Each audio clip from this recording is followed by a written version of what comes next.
Merrittville Speedway for Operation Green Flag, round number 3. Beautiful night here tonight. The sun is out. We have had some precipitation throughout the afternoon and early morning, but we are ready to go green flag racing with 3 divisions of racing action. I'm Greg Kellnan here in the tower, along with Adam Ross and Clinton Jeffrey down trackside. And Adam, a pretty exciting night. 3 divisions heading out onto the Speedway this evening for their first races of the season.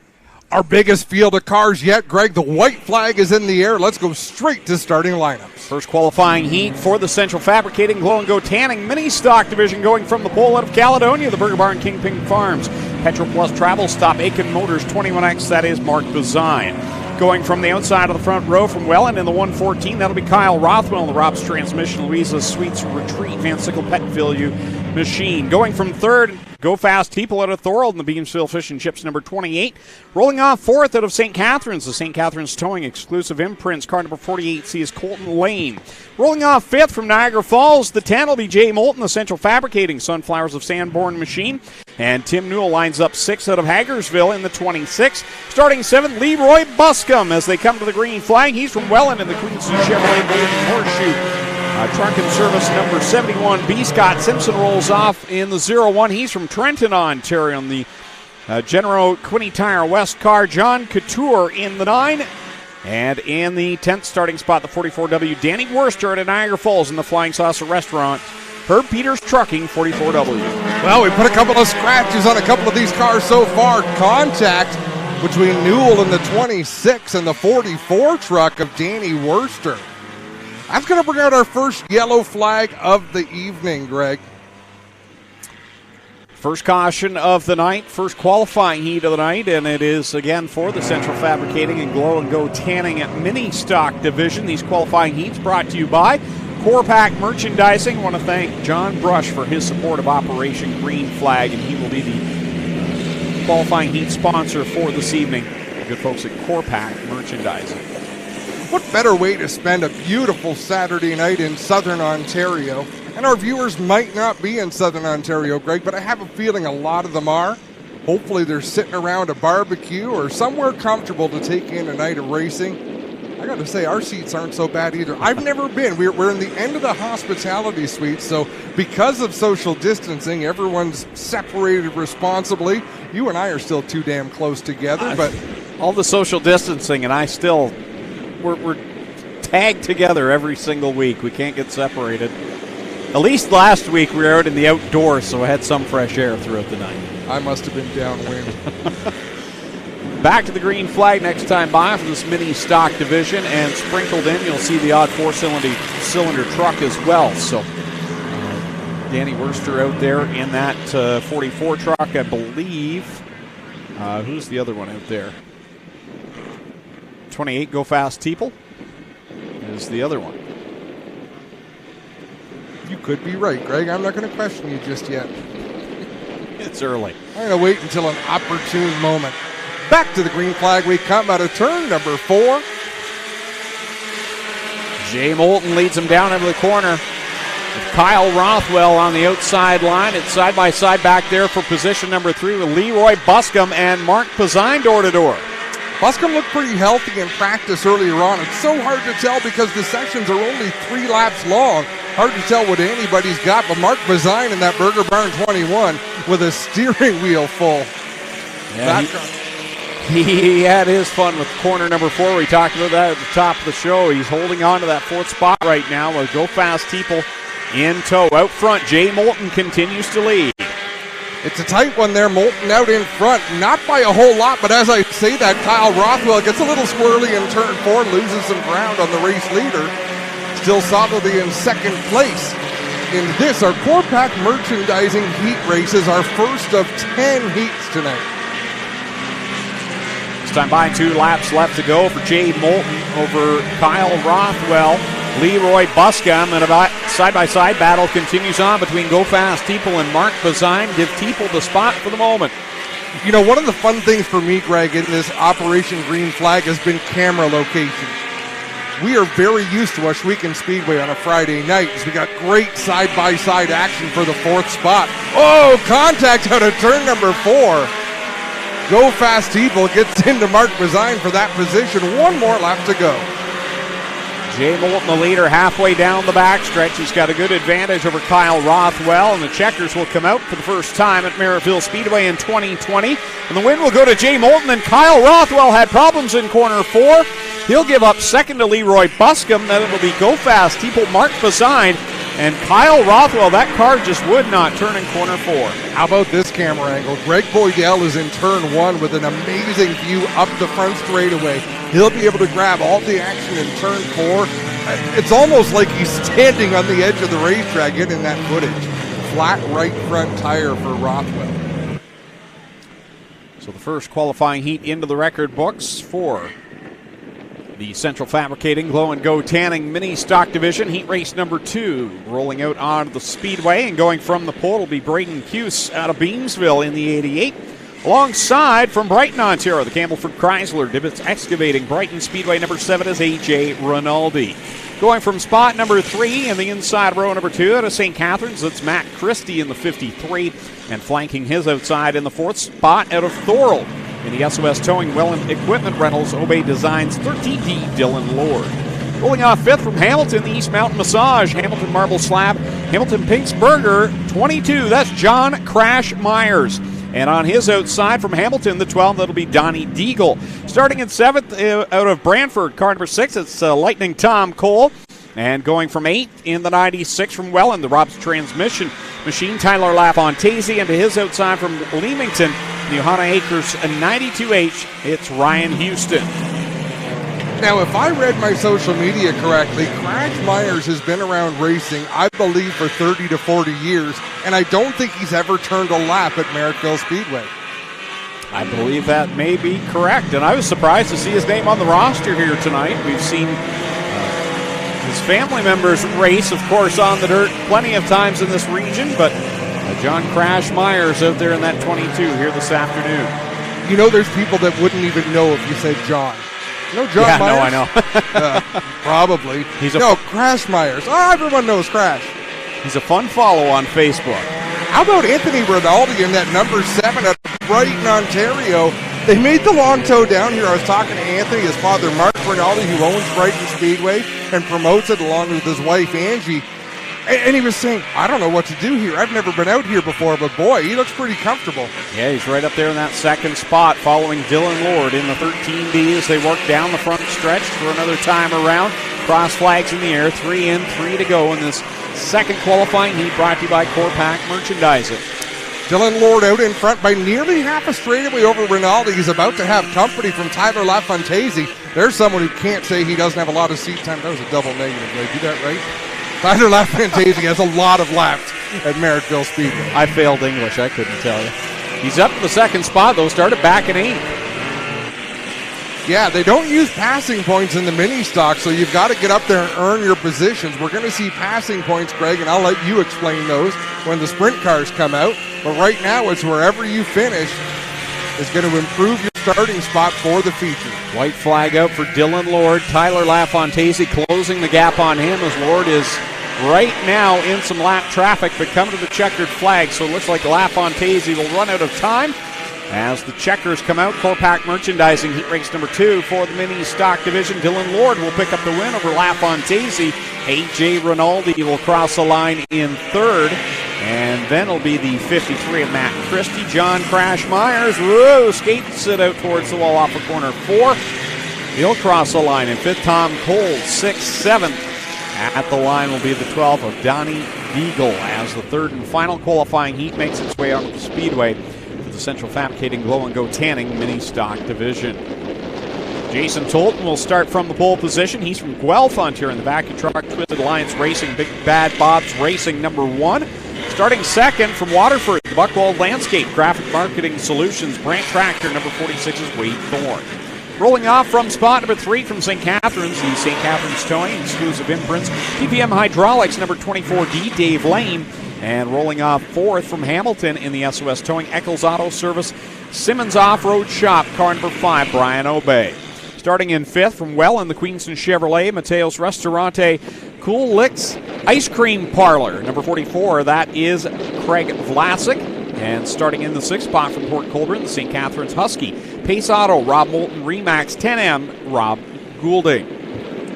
Starting in 7th from St. Catharines, that'll be the 3 of Rob Shaw, and to the outside starting 8th from St. Catharines as well.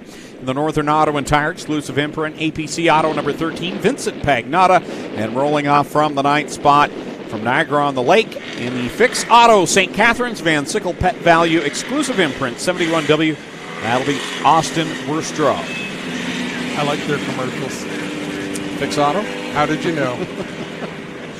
That seemed like your type of commercial. It's right in my wheelhouse, Greg. You know me so well.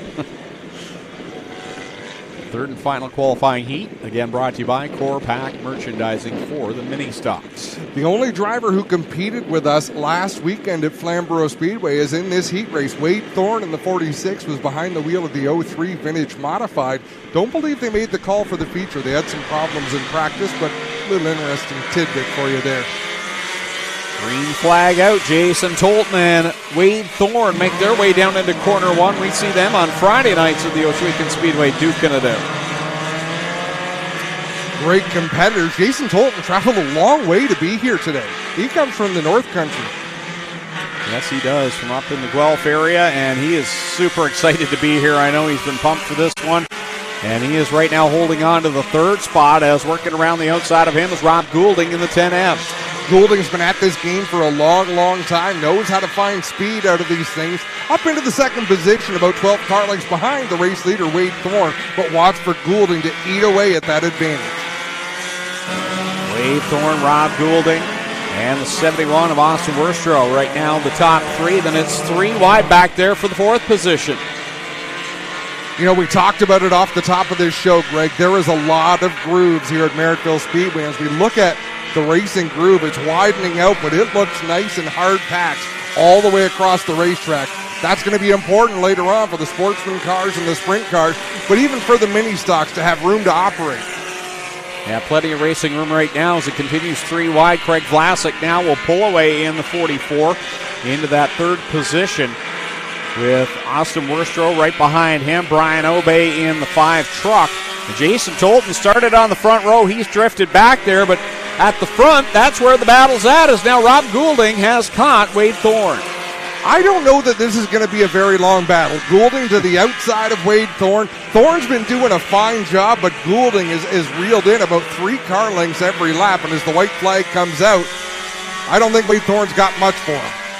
You will find out 1 time around to go here as Thorne bobbled down to the entry of corner number 2. The back of the car twitched around. Goulding's got the advantage heading into corner 3.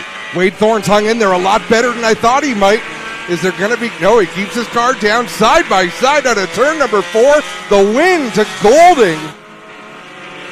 Almost a moral victory there, in my opinion, for Wade Thorne, who really did a nice job. Goulding reeled him in from so far back. Looked like he was just going to drive right around. Shame on me for making assumptions. Qualifying complete for the Central Fabricating Glow and Go Tanning Mini Stock Division. Up next, Action Sprint Tour ready to take to the track for their first event of 2020. There you see the Pinty Speed Shot.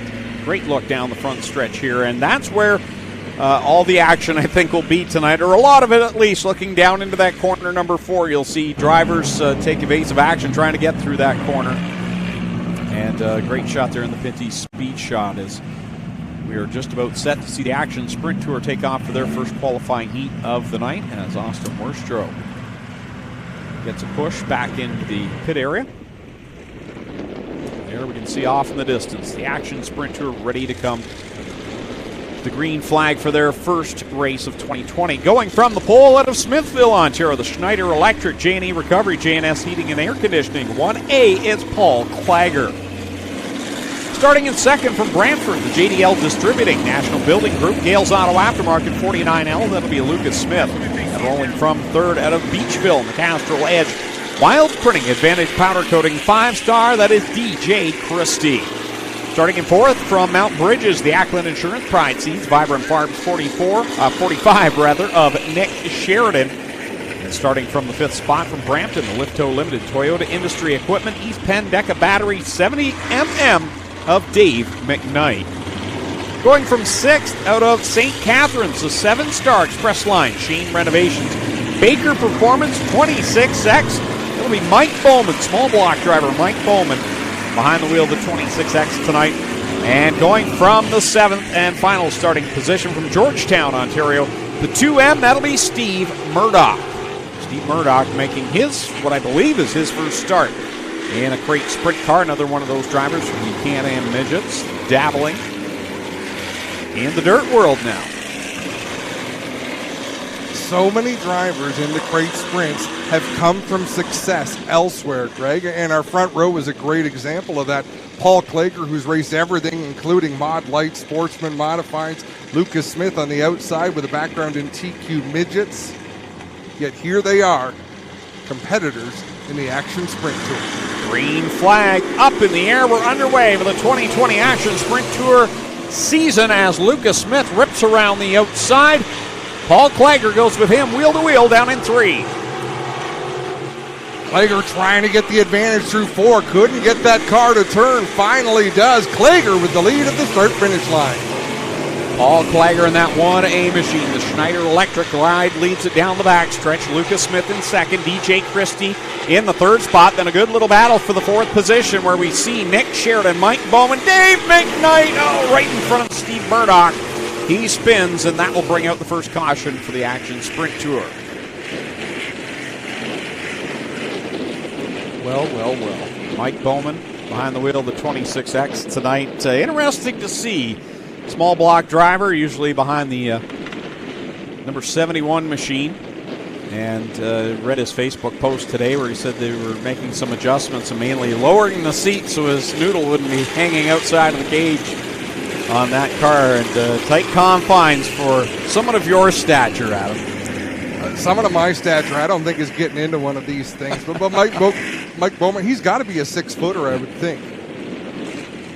Who would be the biggest driver we've seen in a sprint or a crate sprint? I mean, I know Dale Blaney. Well, Dale Blaney is really tall. Gary Evans, the late, great Gary Evans, man. He used to fill a sprint car seat. Here we go. Let's have a look at this replay. Bowman on the inside, Sheridan in the middle. Dave McKnight have been doing a nice job keeping there, and I don't know if he was trying to cross over there when he pitched it into the corner. Just pitched it, that Lifto machine, a little harder into the turn than the car was able to handle. Again, another driver. This man's had a storied career. TQ Midgets, Super Modifieds. He has a lot of victories to his credit. And on the fear chart, Greg, Dave McKnight does not register. Like, I've watched this man do things in a race car that will take your breath away.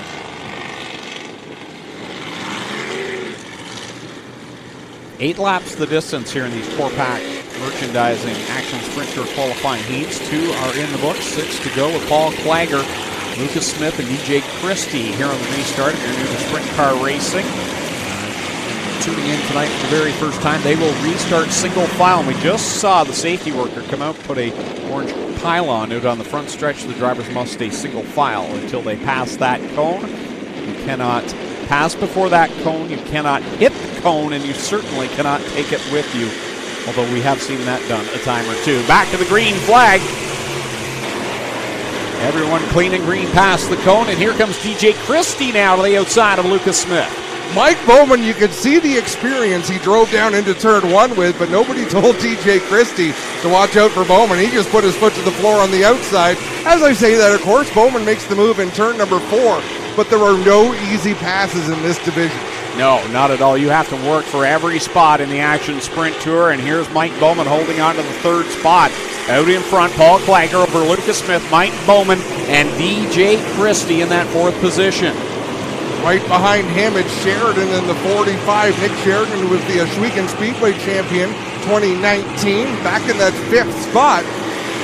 Right now is Paul Klager with all sorts of experience here at this racetrack, leading the way over Lucas Smith.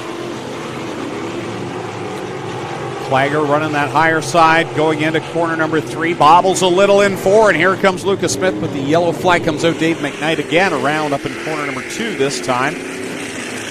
And that will put us back under the caution flag with 3 laps left to go in 4-pack merchandising heat race number 1 for the Action Sprint Tour. And just announced this week our 6th Operation Green Flag event will take place at the Humberstone Speedway, and this very same Action Sprint Tour will be a part of that night as well. So we get 2 Merrittville, 2 Flamborough, 2 Humberstone. We are 6th race Operation Green Flag for now.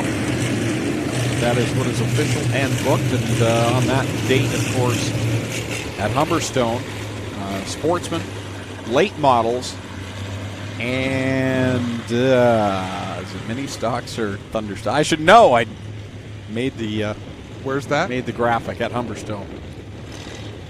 I believe it's mini stocks, the other division. You're asking the wrong guy. When it comes to details, where's Tommy? We need Tommy.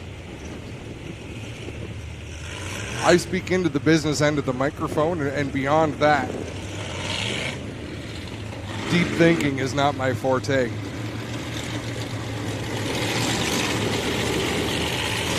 So again, next Saturday at 4 o'clock, we will be at the Flamborough Speedway, where we'll see super stocks, mini stocks, and pure stocks. And then we return here to Merrittville for small block modifieds, 360 sprint cars, and the Hoosier stocks are on the card for that night. And then the following night, Sunday night, July the 12th, it's back to Humberstone Speedway. It is late model open, Sportsman, mini stocks, and Action Sprint Tour, 7 o'clock for that one. Back into the green flag. Klager and Smith continue to go at it. Smith got a good run around the outside of 1 and 2, but Klager got decent drive off of 2. Now trouble for Lucas Smith. Loses some ground, opens the door to Mike Bowman. 2 laps to go. Mike Bowman, very impressive here in this sprint car, and not a huge surprise because of how talented Mike is behind the wheel of just about anything. He's right up there contending with a white flag coming out. Paul Klager had a little bit of a bobble there in turn 4, and you could see over the course of 1 lap, 1 bobble by Lucas Smith cost him about 6 car lengths that lap. Slowly trying to build that back up, work it back towards the leader, Paul Klager, but checkers in the air. Paul Klager picks up the win in Corpac Merchandising Heat Race number 1 over Lucas Smith, Mike Bowman, DJ Christie. Then it'll be Nick Sheridan in 5th, 6th Steve Murdoch, and 7th will go to Dave McKnight.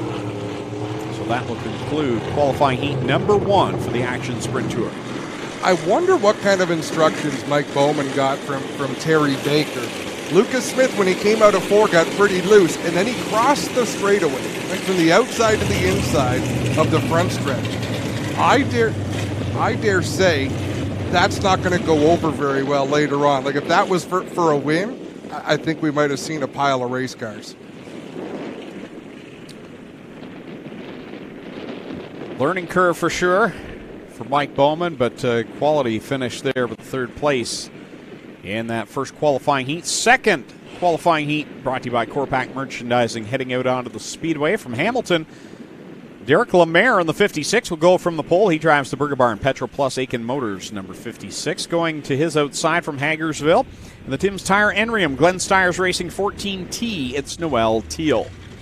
Starting in 3rd from Kitchener, the Larka Custom Machining, Can-Am Steel Products, RCM Racing Equipment 50 LS of Adrian Staley. And going from the 4th spot from Freelton in the DJD Graphics 3M Dryden Racing 12DD, it's Darren Dryden. Going from the 5th position from Six Nations, and he'll have one of our 2 on-board cameras tonight. From Six Nations, the Stiles Tree Service, Enriam, Oshwegan Speedway, car number 20, the Iceman, Johnny Miller. Johnny Miller in car number 20. Going from the 6th position from Waterloo in the Velocity Mechanical, ILA Sports Inline Electric, number 19D, that is Alan Downey.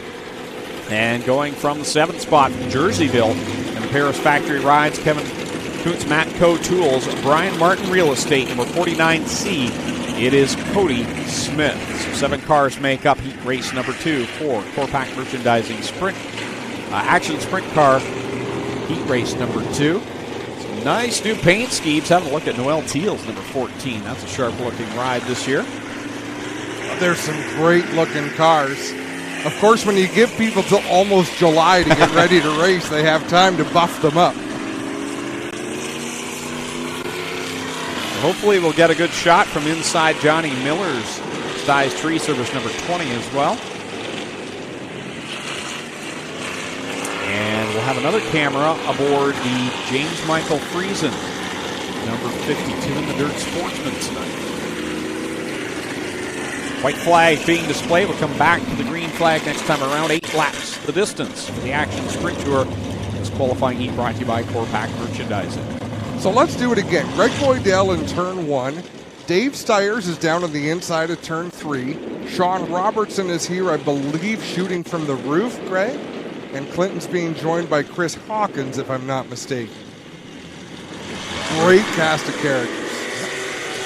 Great as always, giving you all the fantastic shots around this speedway as Derek Lemaire grabs the lead. Here comes Darren Dryden to the outside of Noel Teal. The outside row got a great run there. Darren Dryden up to second. The Iceman on the inside got overtaken by Alan Downey in the 19, fought back in 3 and 4. Everybody kind of a little bit held up behind Noel Teal in the 14, but she's doing a fine job on her own, hanging on for the 3rd spot. Lemaire across the stripe another time. Darren Dryden in tow. A 3-car battle back there for the 4th spot. Johnny Miller, Alan Downey, Adrian Staley going at it through corner number 2. Wow. Every time a driver makes a great move, they make a bit of a mistake and lose the advantage they had gained. Out in front, it's all Derek Lemaire with Darren Dryden, but this battle for 3rd is intense. Teal has it. Here comes Alan Downey working the outside line. Johnny Miller right there in the thick of it as well as we see the cross flags. 4 in, 4 to go for Derek Lemaire out in front. Lemaire with the lead as we're 3 wide for that 3rd spot. Alan Downey into the moat on the front stretch, trying to get around the outside of the Iceman Johnny Miller and Noel Teal in the 14. For the lead, Darren Dryden slowly closing that gap to the Burger Barn Derek Lemaire machine. 3 laps left to go and still a great battle for the 3rd position. Downey has it. Miller now has squeaked by Teal, putting her back a spot, and Adrian Staley is still right there in it. 2 laps to go this time, Greg. Twice 4 around as Darren Dryden has almost arrived at the tail tank of Derek Lemaire. For 3rd, Alan Downey has pulled away a little bit, but Johnny Miller up to 4th. We'll see if he can close the gap on the 19. Time by, the white flag comes out for Derek Lemaire in the Burger Barn Ace 1 construction ride. Darren Dryden is right there on his tail tank. He'll skip to the outside in corner number 2, takes a look down the backstretch. Derek Lemaire, a longtime competitor here in modified racing. He's got the lead. He knows the way around, and Dryden ran out of racetrack. Lemaire with the win. Darren Dryden going to settle for 2nd. 3rd goes to Alan Downey in the 19. Then it's the Iceman Johnny Miller, Noel Teal, and Staley. And let's not forget Cody Smith, the crew chief for Lucas Smith. He's going to bring that car home in 7th in one piece. So halfway home, an Action Sprint Tour heat race qualifying, 4 heats in total here this evening. Still to come as well, the Dirt Sportsman, brought to you by Rick's Delivery tonight. Full field of Sportsmen here on hand as well. 3 divisions in total here at the Merrittville Speedway. Glad you could join us. And again, it's just not the same with the race fans in the stands, but with some of these fantastic camera angles, we hope we're making it as good as possible for you. So when you're sitting at home, basically, the only thing you're missing is the smell. That nothing beats that smell, and that's the one thing I noticed, especially last week when we got to sit out on the veranda and announce at Flamborough Speedway. Just the smells of racing. Yep. Just complete the package. So we can't offer that, but we hope you're enjoying here on GForceTV. I love the chatter, too. We've got lots of chat going on. And, I mean, some of it's complimentary. Some of it's, hey, where's the sound? So hopefully things are sorted out. We've got a driver here, Greg, I want you to listen to. That car was turning about 300 more RPMs than anybody else on the track in practice. 7 of Eric Gledhill? Is that who you're referring to? Yes. All right, well, let's give you the starting lineup for heat race number 3, brought to you by Corpac Merchandising. Going from the pole from Font Hill, just down the road, the Glow and Go Tanning, Glenholm Motors, Seminux 08, Stephen Beckett, and his outside. He's the champion for the Action Sprint Tour 1 year ago from Beamsville. The part source, J&E Recovery, Julie Swayze Remax 88H, Josh Hansen. Pulling off 3rd from St. Thomas, Ontario, the Oakwood Transport, D&O Towing, Leach Performance Engines, 4 of Jesse Costa, his first ride for the Bar Motorsports team. And going from 4th from Binbrook in the Chatham Float Service, Heinz Masonry, Mac Tools 29, it's Liam Martin. Starting in 5th from Thamesford, Ontario, the Oakwood Transport, BS&B Radiators, Leach Performance Engine, 7 of Eric Gledhill.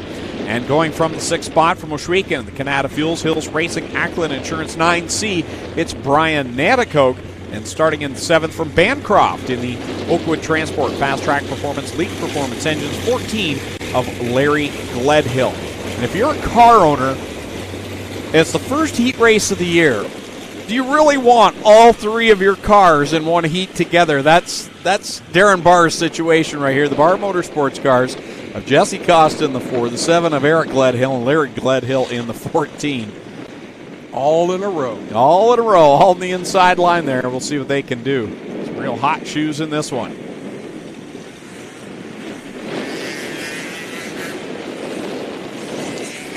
Waiting for the green flag. It's in the air.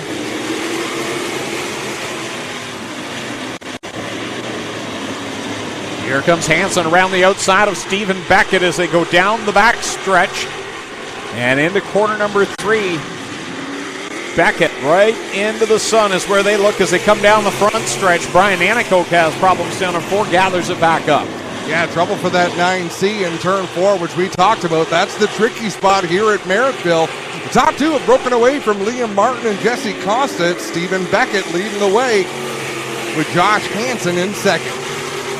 Hansen following close in the 88H, that part source machine riding in the 2nd spot. Liam Martin beginning to track down the top 2 as he rides along in 3rd. Martin closing in on Josh Hansen. Beckett content to run the inside. He's running around the guardrail in 1 and 2, heads down the backstretch. 3 a little bit higher, but right down to the inside for the exit of turn 4. 4 in, 4 to go. The battle for second is on. Liam Martin, who has some nosewig damage on that 29, slips to the inside of Hansen. Hansen races back hard on the outside. Well, Hansen pinched him down pretty hard, did a really good job defending that position. He's going to do it again in 3 and 4. What a great battle. Martin got that run. Now he's continued the run to take over the 2nd spot, but Josh Hansen did not make it easy. Stephen Beckett sails it through 3 and 4, coming to the 2-lap-to-go signal in the blow-and-go tanning. Car number 08, Liam Martin cleared now in the 2nd position. Josh Hansen running 3rd. Costa there in the 4th spot. The one thing that I'm realizing as the night goes on, I'm reminding myself, is this track is getting wider and wider. And the more they run the extreme bottom, they're going to get rid of all that moist clay. They're going to dry it out, make it even harder to drive on. We are in for a great racetrack come feature time. Checkers coming out. Stephen Beckett will pick up the win in Corpac Merchandising Heat Race number 3. Liam Martin crosses the line in 2nd. Josh Hansen will be 3rd. 4th goes to Jesse Costa. 5th at the line is Eric Gledhill. Then it's Brian Naticoke and Larry Gledhill completing the running order in Heat Race number 3. So 1 qualifier left to go for the Action Sprint Tour, and then we'll head to the Dirt Sportsman, brought to you by Rick's Delivery.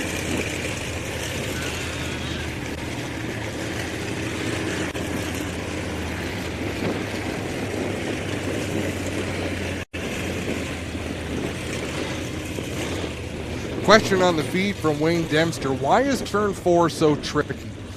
This is perfect because NASCAR is at Pocono this weekend, which is an oval, Greg. Most ovals have 4 turns. Pocono has 3 turns. I am going to argue with you that Merrittville Speedway has 2 turns. There's turn 1 and there's turn 4.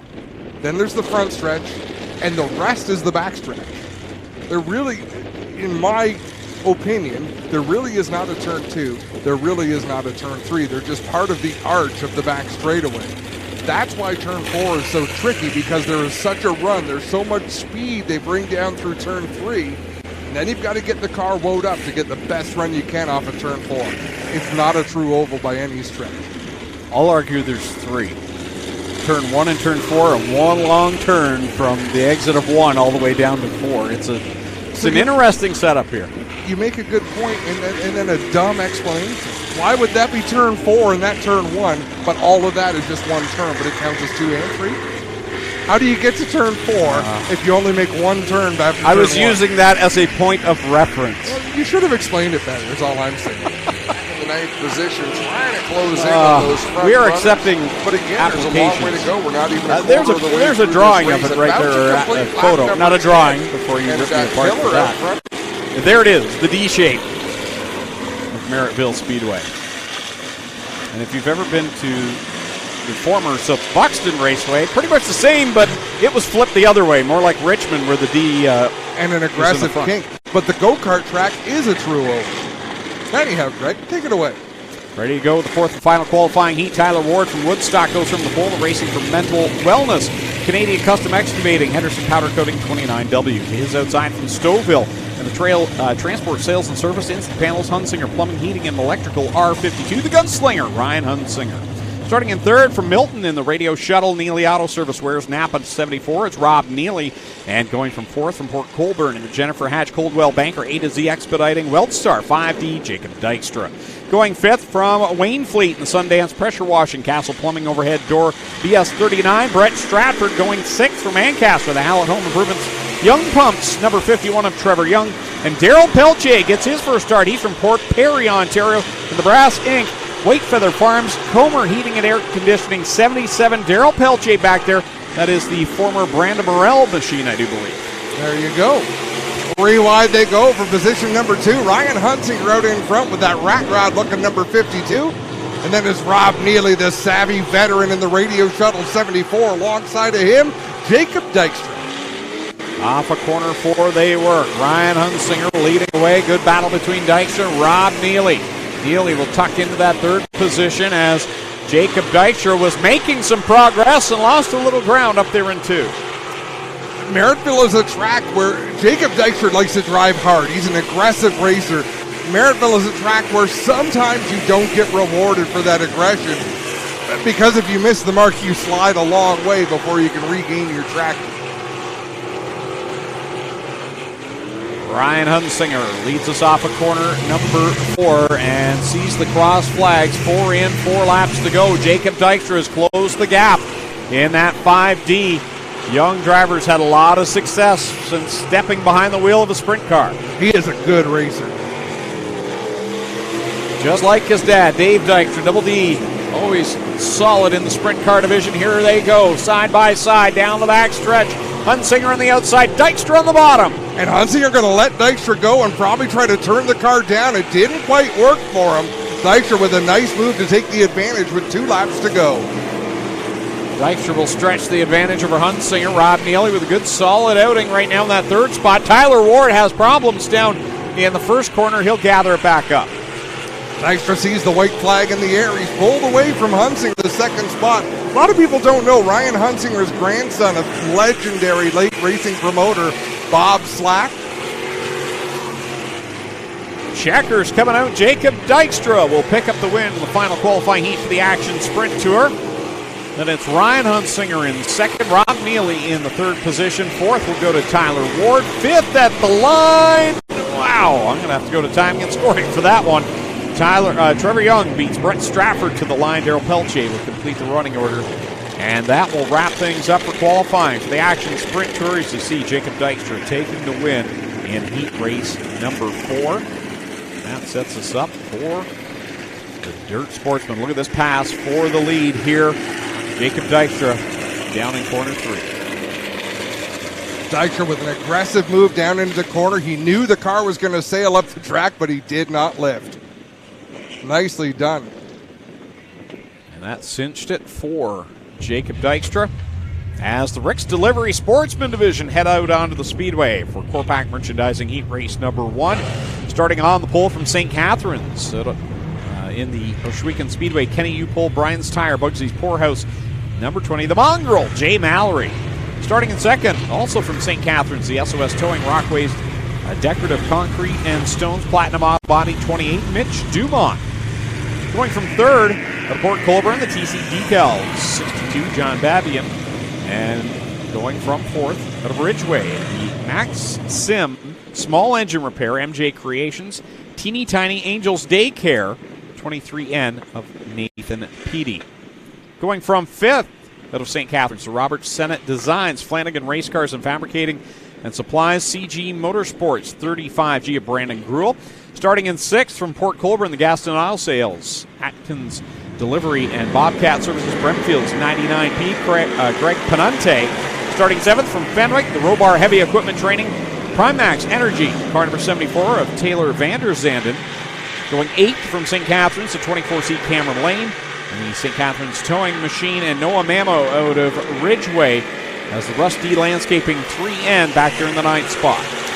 Greg Penante, the driver on the move, and that Gaston's number 99. Hard to miss on the racetrack with so many shades of bright green, but had a great start picking up a few spots, but he's got a long way to go if he wants to catch Jay Mallory. And Jay Mallory hooked up and gone out in front right now with a 28 of Mitch Dumont. Penante in third, working that bottom line, and he's trying to close the gap on the SOS Towing number 28. Yeah, Mitch Dumont in that second position. Missed turn 4 just a little bit there. That could cost him some ground. And look at Penante close in. We're about to be too wide for the 4th spot. Vanderzanden, Babian, and Gruhl back there duking it out from positions 5th on back. There you see Babian in the 62, the 74 of Taylor Vanderzanden. Out in front, Mallory by half a straightaway. Here goes Penante setting up the move. He pitches it into turn 1 a little bit higher on the racetrack. Drives low off a 2 to the inside. Mitch Dumont trying to hold him down the track, but Greg Penante on the bottom looks like he's going to take that spot. Jay Mallory, good size advantage right now over Greg Penante, who now has 2nd, and it's Mitch Dumont running in the 3rd spot. Vanderzanden holding down 5th. 3 laps. I'll make that, I believe it's 3 laps to go. Now we're starting to hear these cars bounce off the rev limiter, these crate engine-powered race cars, Greg. They have a limit to how many RPMs they can turn, and it's an effort by the rules makers to keep the engines from blowing up on these cars. It's a reliability thing. So they have a chip in the MSD box that'll limit it, and it'll just sound like fireworks going off when they hit that rev chip down the straightaway. Mallory is the leader with 2 laps left to go, and Greg Penante, though, has closed the gap. He may be running out of time, but he's done a nice job to come a long way. He started back in the 6th spot while Mallory went from the pole.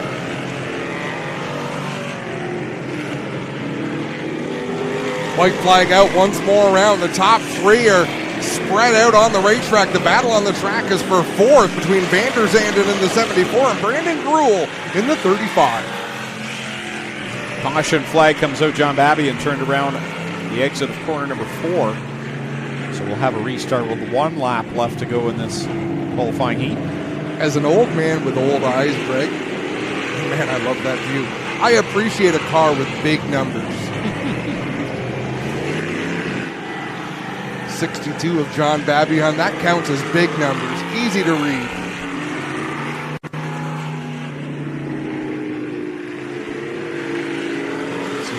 What happened there on the Pinty speed shot? Watch the replay. Yep. Push the spin around. Push the limit just a little bit. Got that. You could see he was trying to keep the car spinning, but that's a tough maneuver to make in these Sportsman cars here. Double file restart with 9 laps complete. A couple of drivers at the front of this field who, Greg, in an average season probably race 50 times. There is a lot of experience on that front row. Yeah, there is the mongrel. Jay Mallory's been getting it done in Sportsman for a long time now, as has Greg Penante. As they come, this is what Penante needed. He was closing the gap but running out of time. Now he's there, but a great start for Jay Mallory. Yeah, Mallory got an awesome launch off of turn number 4. Penante looking to do the same thing, pitch it into 1 and 2 and maybe get a run on the bottom, but Mallory had that covered. Down through 3 and 4 for the final time. Brandon Gruhl with a big run into turn 3. White flag out. Jay Mallory across the stripe. Penante still right there. He's closing the gap in corner 2. Down the back straightaway they go. Mallory committed to the bottom group. Penante going to pitch it in high. Let's see who can win this drag race. It's going to be Mallory to the line. Greg Penante 2nd, Vanderzanden 3rd, Gruhl 4th, Dumont rounding out the top 5. So the Bricks Delivery Sportsman complete heat race number 1 of 3 here on the evening. And qualifying heats brought to you by Core Pack Merchandising. Heat race number 2, starting from the pole position from St. Catharines in the Bellinger Electric Rouse Motorsports 18R is Brad Rouse. To his outside from Thorold in the Seminex Esso Seaway Fluid Power Group number 16, it's Brent Bigelow. Starting in the 3rd spot from Port Colborne, the Dandy Curb 66, that will be Jeff Panunte. And his outside making the long haul from down in Kingston, Ontario, one of our friends from down to the east. The Speedy Auto Service Mobile One Green Shield Pest Control Dash Lawn Care 52P, that is Jessica Power. Going from spot number 5 out of St. Catharines, Blue Moon Potato Sharp Auto Center Quick Dry Morrison Auto Body 8S, Justin Sharp. And another driver from the east out of Picton, Ontario, and the ladies of the Oval, Sauve's Home Heating, the Vinyl Solution. Number 8 is Geneva Sheffield. Going from 7th out of Thorold, the Rick's Delivery, South Niagara Speed Shop 108, Billy Bleach. And going from the 8th and final spot, another driver joining us from down the east from Odessa, Ontario, the Alex McCoy Heating and Cooling Loyalist Outdoor Maintenance and Flooring 23 of Michael Dillon. Awesome to see some of the drivers from Eastern Ontario coming down to support this event.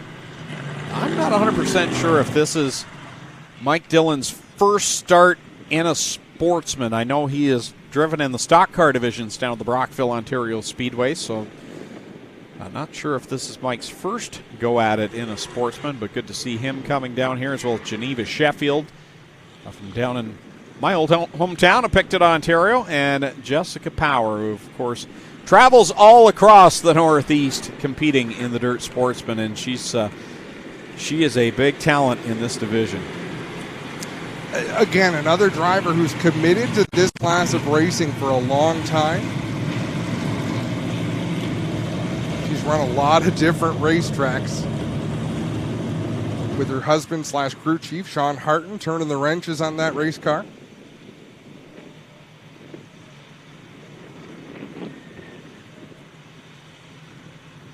So Brad Rouse will bring us to the green flag in the 18R.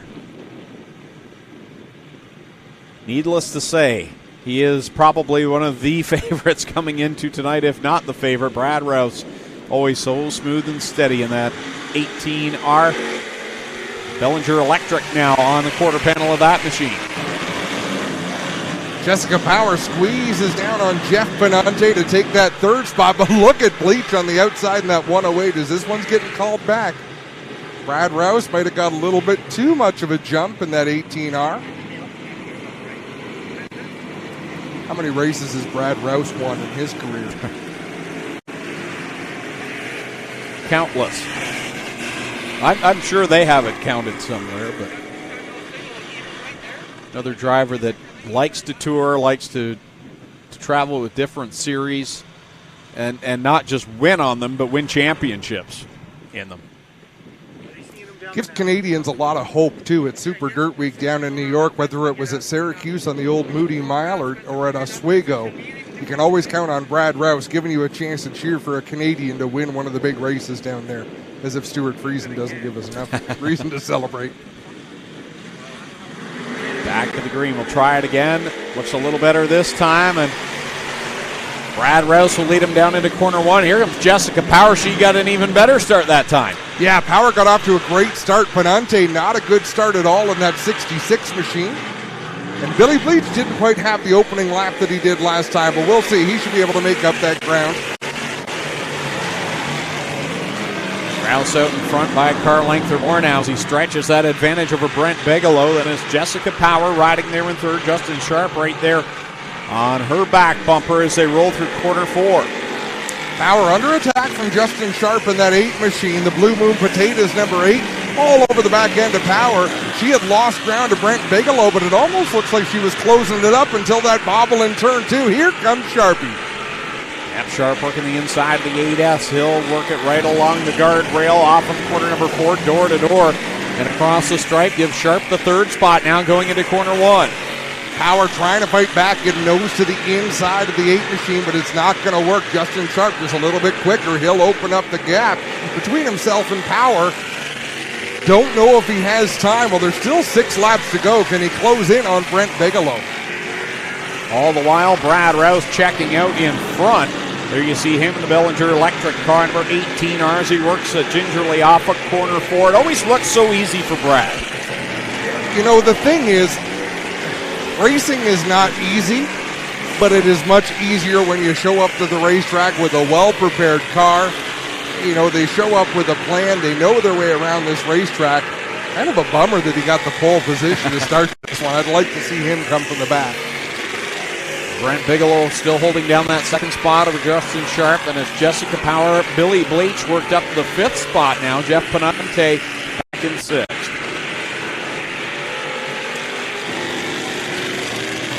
Laps winding down, and look at everybody digging for the bottom. You've got to go all the way back to Jeff Penante in the sixth spot before you find somebody not running right around the guardrail. As I said, I don't think that can last all night long, Greg. No, this track will certainly change.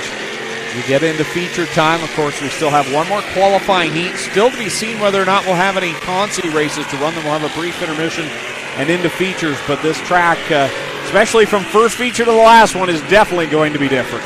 Yeah, we got to think it will be as Brad Rouse takes the white flag. One more lap to go. Bleach had come up through the field in a hurry, but look at Penante mounting a challenge on that red 108 of Bleach. It's going to be Brad Rouse to the checkered flag, but that's the battle I'm going to watch, Craig.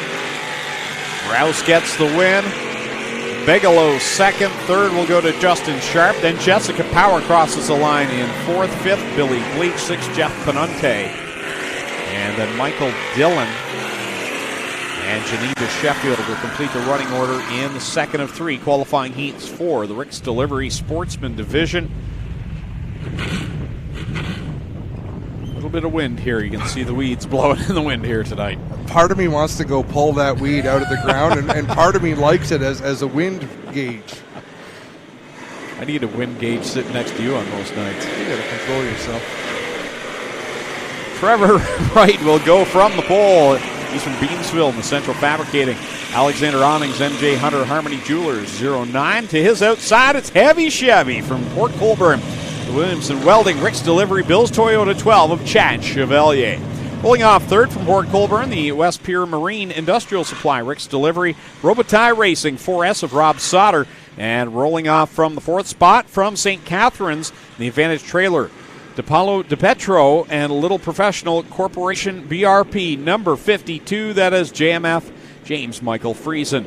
Starting in fifth from Port Colborne, the Mountain View Homes, Steve Obey, Coldwell Banker, Eastside Diner, number 1 of Jason Van Mill, and starting in sixth from Port Colborne as well.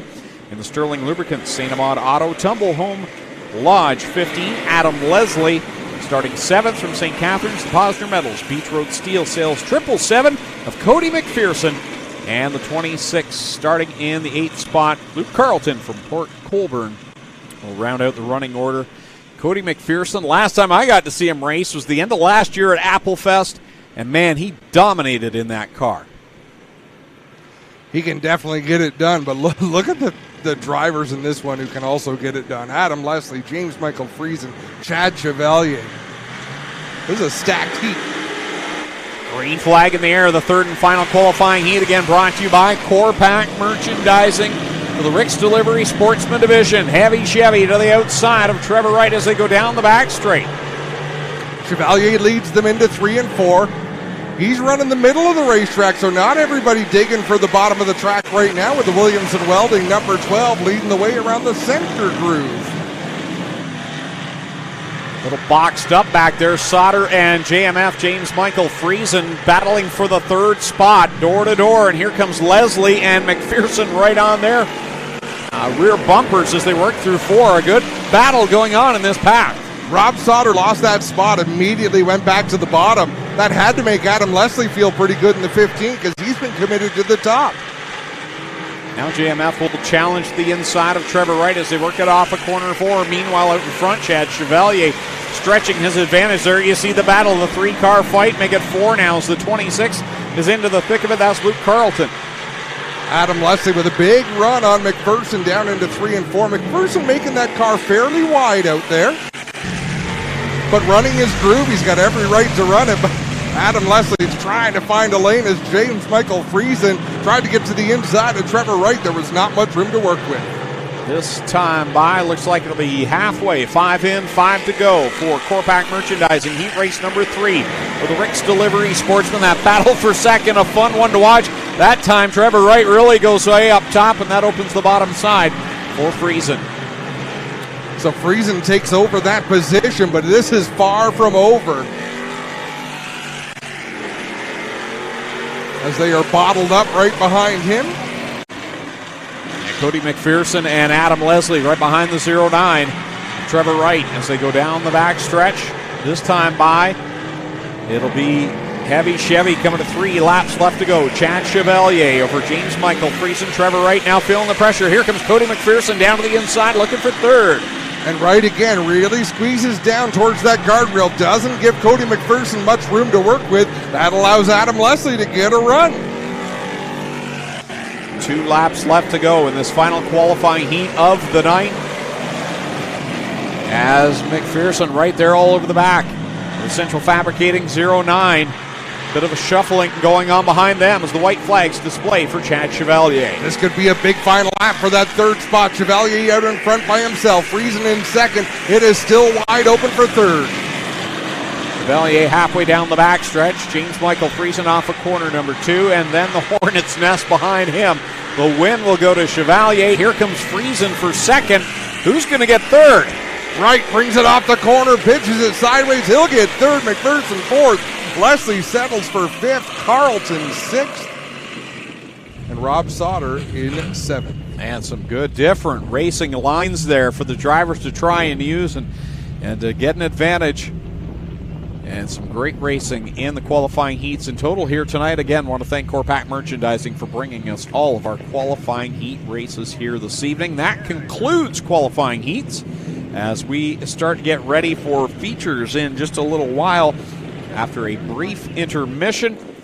And during this time, I want to make sure we thank once again Corpac Merchandising, Bobcat of Hamilton, Tim Hortons, Pinty's Delicious Foods, Rick's Delivery, Hoosier Racing Tire, Bicknell Racing Products, Central Fabricating, Glow and Go Tanning, Bellinger Electric, Rouse Motorsports, and RM Racing Lubricants. I want to thank them for their support of this event here tonight.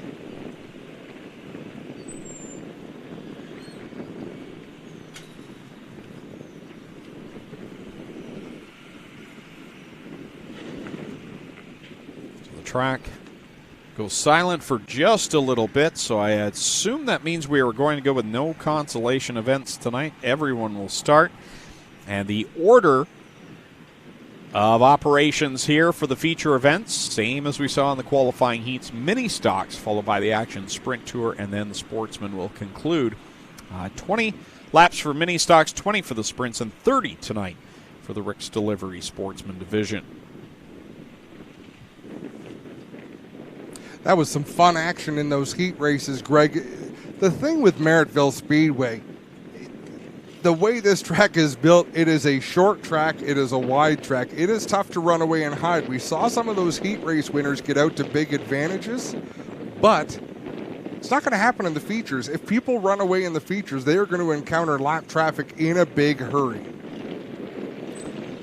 Yeah, it's going to be interesting tonight to see how it plays out because as you've talked, the track changes, and as we even saw just in that last qualifying heat, there's so many different options out there that it makes it interesting throughout the night. And then you throw in corner 4, and that changes everything every lap. Little less what line is the quick line to go. Well, we haven't seen the moat used very much, but if Spencer's listening, I don't even know if our turn 1 camera operator, Greg, is still down there, but from that shot, you can really see how the track falls off right where the dark clay is on the screen. It really falls down about 2 feet, and it can be super challenging to come off of turn 4, and these drivers will use that moat. If someone comes up the track and they need to make a run on the outside, they'll go down into that moat and try to make the move. I've watched Danny Johnson come out of the moat towards turn 1 with all 4 wheels in the air.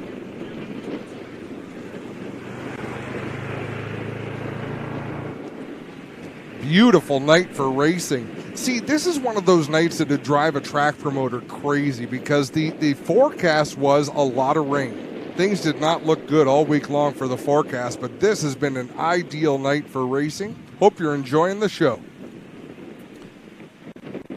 Yeah, the weather forecast coming into this event has just, from the start of the week, it looked awful, and then things kind of changed yesterday, and the only pressure was that you didn't have, thousands of fans to notify whether or not we were racing. It was the racers only, and of course the staff that were the ones that we had to get a hold of. But things changed in a beautiful night here at Merrittville Speedway. We want to thank the Spees family for having us here for Operation Green Flag. And again, we'll be back on Saturday, July the 11th, when we'll have the small block modifieds along with Hoosier Stocks and of course the 360 sprint cars competing that night. So some exciting action still to come here at Merrittville Speedway on GForceTV.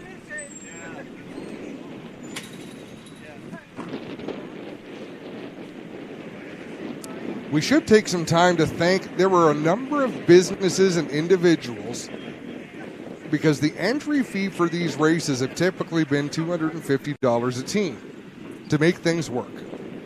Now, mini stocks don't race for a whole lot of money, so a number of businesses got together and individuals to make donations to lower the cost of entry for these mini stock teams and make sure they had a full field of cars. So we're going to go through some of the people that we need to thank.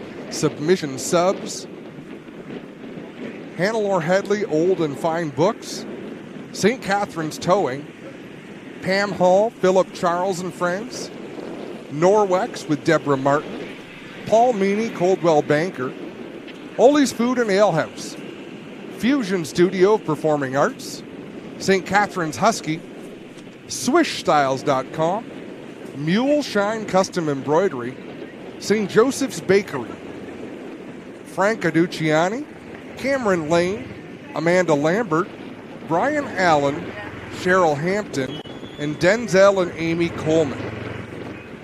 Big thanks to them for getting involved and helping support the mini stock portion of this event.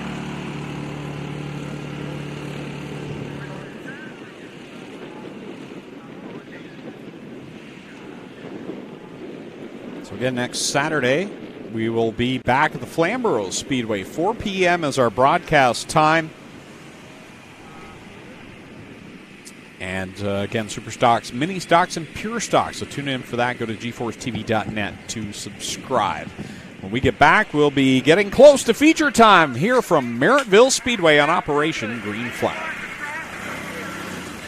There are a lot of things in this world that are fake. Your food shouldn't be one of them. Pinty's Man Cave Chicken Wings. Authentic food for real people. Crave the cave, friends. Pinty's Man Cave.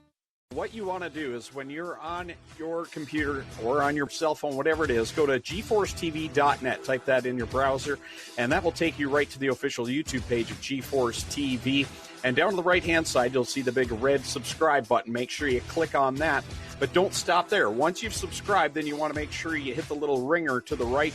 That's the notification bell. And anytime there's new content uploaded to GeForce TV, you'll get a notification, whether it be on your computer, on your device, whatever it is, you'll know when there is content. And as we've been saying, it's so important when you're watching these videos on YouTube or for the meantime on Facebook, make sure you give it a thumbs up, give it a like, make sure you're sharing these links, and that helps the actual content grow and populate throughout YouTube, specifically for the GeForce channel.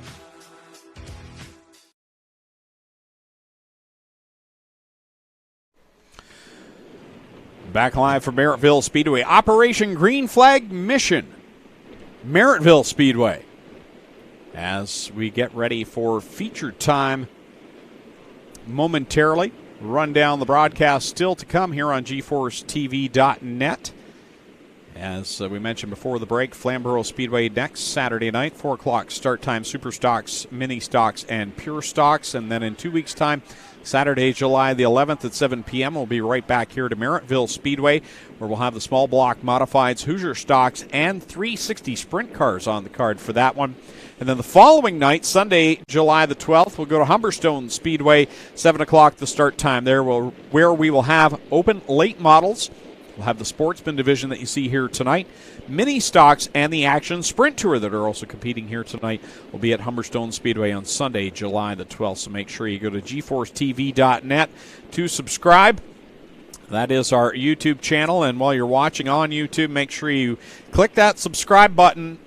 They're near the top of the page, and right next to that is a little ringer bell. If you click on that, you'll get notifications. So every time there is content on GForceTV.net, you'll get a notification on your device that we have new content uploaded and ready to go. Well, we'll get a track report, a Tim Hortons track report down trackside with our very own Clinton Jeffrey. Thanks, guys. You can see the track conditions here at Merrittville are going to be tricky tonight. You've got this part here where it's polished, it's hard. You move a little bit over here and you can see it's still moving around. It's still being broken up by the cars as they move their way around. Right down here will be the smooth line tonight. Guys like Mike Bowman in the crates who know the quick wear in here. Brad Rouse, this will be this one car length they're going to try and get to. The middle's where it's tough, black and slick, and if you get brave, you can make some moves up here with a cushion. But you'll see here at Merrittville, very smooth, not a lot of ledge for them to lay into, smooth right to the top. If you don't lay it in perfect here, you find yourself over in the cornfield. 3 distinct lanes here at Merrittville. The black is where the tough stuff is. If you can hold it on the rail, that's where it'll be quick tonight, guys. Great to have Clinton out there with us. We were missing him there in the heat races, but there wasn't a lot of action for him to cover. So he's down there on the scene with Chris Hawkins, a longtime camera operator, videographer. What do you call that sort of a person, Greg? Videographer. All right, let's go with it. Drivers still out on the track, and that's one of those traditions here at Merrittville Speedway. People love coming out here, reading the racetrack, getting their steps in. I don't get my steps in, Greg. Just to the fridge? That counts, doesn't it? I'm a little ticked off right now. My chair doesn't have wheels, or I'd roll myself over to the fridge. I got to remember to take my earpieces out if I do, or I'm going to pull a TV monitor that you already broke. I already broke last week. Apparently it does not swivel vertically. You get so aggressive sometimes. I mean, you need to release that anger. I did. Oh, what a great time. Pace truck up there in turn 3, waiting with the field behind it. I believe we're a few minutes before things rolled just yet. And what a fantastic field of cars. I mean, the teams have really supported this in full force. Yeah, they have, and that's been the case at all of these Operation Green Flag events to see the teams come out, and for many of them, they're not sure how many races they're going to get in here in 2020, and we certainly have no idea either. So they're taking every opportunity they can, and as you've mentioned, we've seen a few drivers that have been in multiple of these Operation Green Flag events. Obviously, Humberstone, we had a couple of Sportsman drivers tag into that field with the small blocks. They're back here again tonight. And, of course, Wade Thorne last week at Flamborough, back here tonight with his mini stocks. So drivers are chomping at the bit to get behind the wheel at any chance they have. Absolutely right. Greg, you ready for the trivia portion of the event? Okay. Where is, there we are. Where is Adikokan, Ontario? I have no idea. We have a viewer watching from Adikokan, Ontario, and I'm probably saying that wrong, but it's Adrian. I would love to know what that's near because I have never heard of it. Are you ready for your next trivia question? Since you did so well on the first one. I thought maybe you would Google the answer so we would know. No, I'll look it up, but Adrian can tell us. Okay. Who came up with the name GForceTV?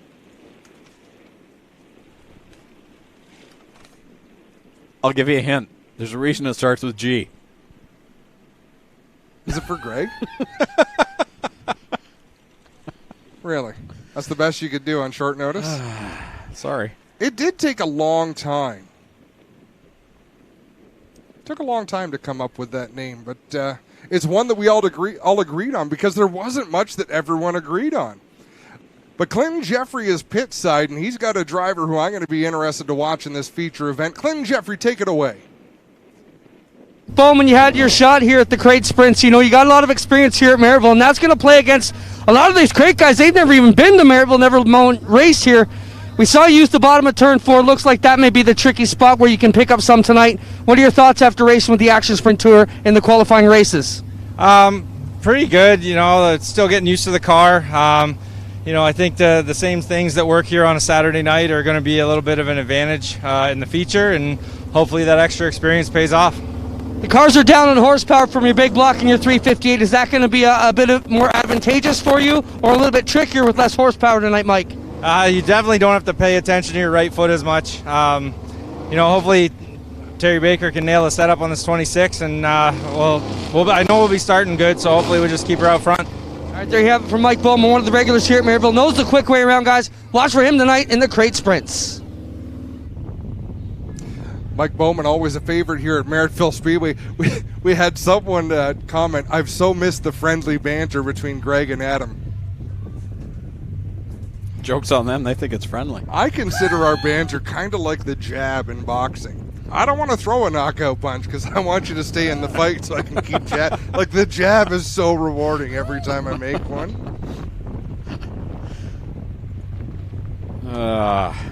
We have our fun. It's been good to be back. And we've been how many weeks in a row now because of the iRacing expedition we went on for, I think it was 8 weeks on Friday nights and then straight into this. So it's Didn't we have 1 week off? Or was it Did straight we? in? We straight? Oh, yes, we had 1 week off. That's right. That was the 1 week my wife was happy with me. Really? I haven't experienced one of those weeks. I shouldn't joke. So far, the problem might not be her if it always happens to you. Just saying. Oh, that's so true. Mike wants to know if there's any pizza for me up here. No, but you know what's the worst? Like, I don't need pizza. I brought cheeseburgers here, and we fed the gang. What is the worst is there is pizza in the officials' room. What? And there are windows between us and all of the rooms between us and the officials, so we can see them eating pizza, and there's none in here. I've been busy here with the lineups. I didn't even see it. I'm surprised I hadn't sniffed it down yet, but we don't rate? Nah. They saw us eating cheeseburgers earlier. I guess that was... Yeah, that could have been it. And Rylan, that's a great point. He loves Merrittville, took his kids here last year, and they had an absolute blast. That's what we want. We want people to see the product from anywhere you are and then go to a local speedway and enjoy it. That's what we do it for. I mean, we're so glad we can bring this right into your devices, maybe into your living room, maybe into your patio, but go and support a local racetrack. Okay, Dave Caldwell answered my question. Adam, it is pronounced Atikokan. Atikokan. And it's west of Thunder Bay, Ontario. All right, there you go. Welcome, west of Thunder Bay, Ontario. Because that's easier to say. Looks like the feature is rolling out for the mini stocks. All right. The Central Fabricating and Glow and Go Tanning mini stocks. And Greg, you were the lineup man tonight, and it looks like we've got Clint's camera up and running, and he's going to chase the field around as you do the lineups. Jay Moulton draws the pole for this one. He's from Niagara Falls in the Central Fabricating Sunflowers of Sanborn, St. Catharines Towing, car number 10. To his outside, out of Thorold, the SOS Towing, Welland Equipment Rentals, Obey Designs 13D of Dylan Lord. Lining up third from Port Colborne, the St. Catharines Husky, Pace Auto, Rob Moulton Remax, 10M of Rob Goulding. And going from fourth out of Welland, the Queenston Chevrolet Golden Horseshoe and Truck Service TC Decals 71B. That is Leroy Buscombe. Starting in fifth from Welland, the Rob's Transmission. Louisa's Sweet Retreat, Twisted Metal Racing. Number 96 of Tyler LaFontaise, and drawing the sixth starting spot from Waterford. In the Buckwald Landscape Graphic Marketing Solution Brand Tractor 46 Wade Thorne. Starting in seventh from Thorold, the SOS Towing, car number 28. Make that a truck. That is Go Fast Teeple. And starting in the eighth spot from Brighton in the Campbellford Chrysler Divots Excavating Brighton Speedway 7AJ Anthony Rinaldi. Starting in ninth from Welland in the Queenston Chevrolet Mateos Restaurante Cool Licks Ice Cream Parlor 44. That is Craig Vlasic. And going from the 10th spot, it'll be Mark Bazine from Caledonia, the Burger Barn, Kingpin Farms. Petro Plus Travel Stop, Aiken Motors 21X. Starting in 11th, Matt Christie out of St. Catharines in the 53. And going from 12th, In car number 5, truck number 5 from Hamilton, the SOS Towing Eccles Auto Service 5 of Brian Obey. The mini stocks are 4 wide and fancy for you, the fans. Here they are, brought to you by Central Fabricating and Glow and Go Tanning.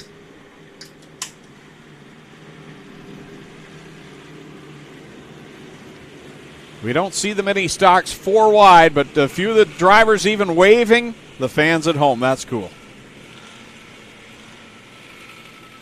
Technology is phenomenal, Greg. Look at that footage. Crystal clear. Derek Smith, the photographer on the infield, right up against that guardrail to get some great shots. Continue on with the starting lineup, starting 13th from Trenton.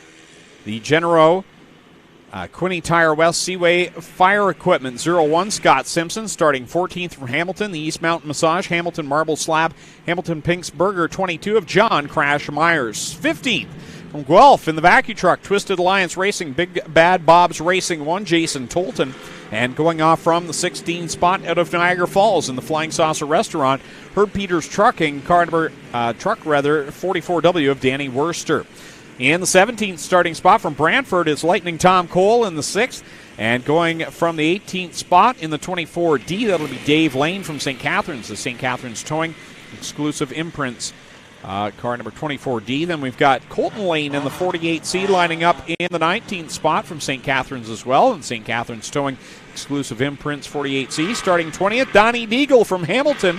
21st is where we'll find Ostrom Worstro from Niagara-on-the-Lake in the Fix Auto St. Catharines Van Sickle Pet Value 71W. John Couture goes 22nd in the 9. Braden Cuse in the 88 goes 23rd. Rob Shaw 24th, 25th, Kyle Rothwell, 26th, Ryan Houston in the 92H. Vincent Pagnotta goes 27th in the 13, and Tim Newell starts dead last in 28.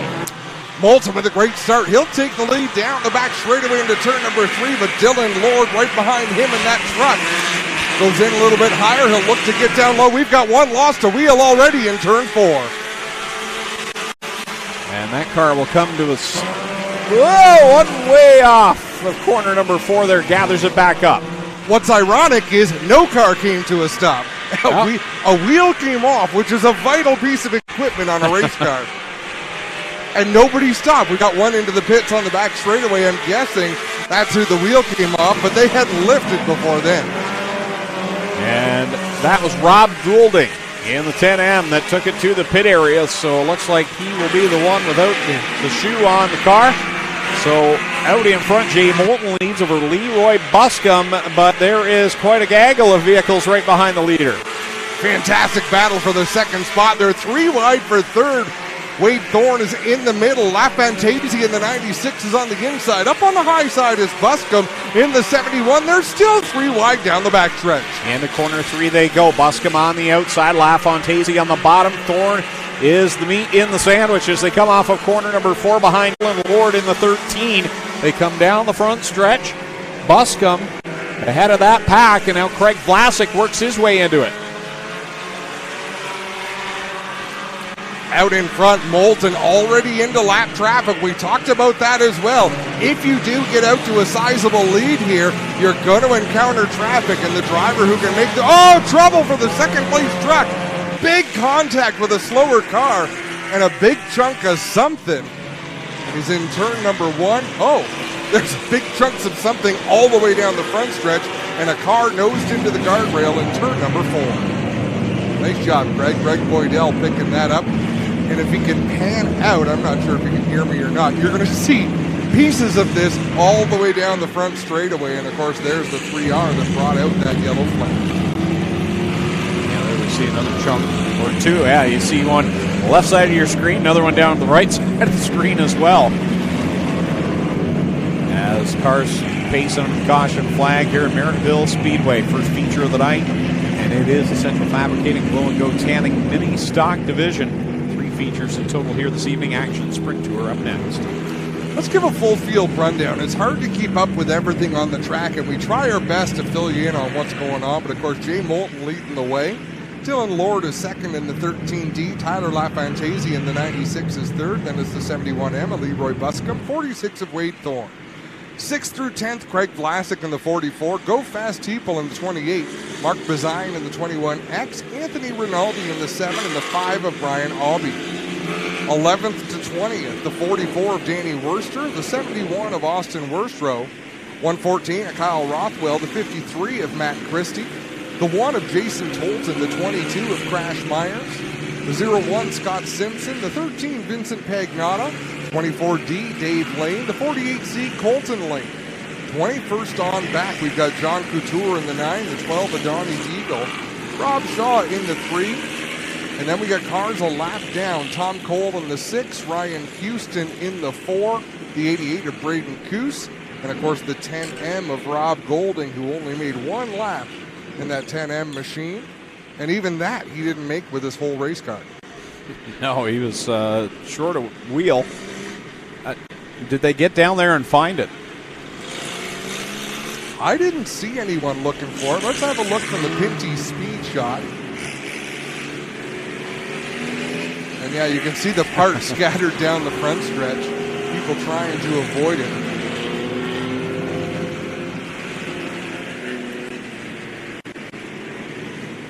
This yellow won't be too much longer. I would have asked Spencer to go back to lap 1 from that same camera shot, the Pinty speed shot, because up on the top of the screen you'd see a lone wheel cross the racetrack, go into the moat, and then straight up in the air after it hits the wall.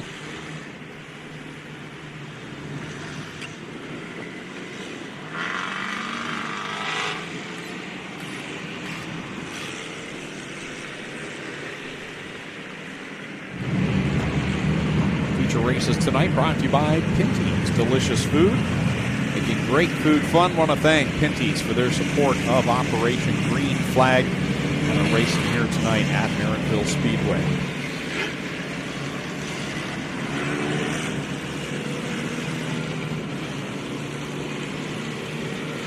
We've talked about this all throughout Operation Green Flag, Greg, but how much cooperation was involved in this among promoters that traditionally don't necessarily work together, right? They don't work against each other all the time, but they don't necessarily collaborate much. And this has been a collaboration, and it's been a lot of fun to see the industry come together, and all for the better of the sport, all to put on a good show. There's so many aspects of this industry that need racing.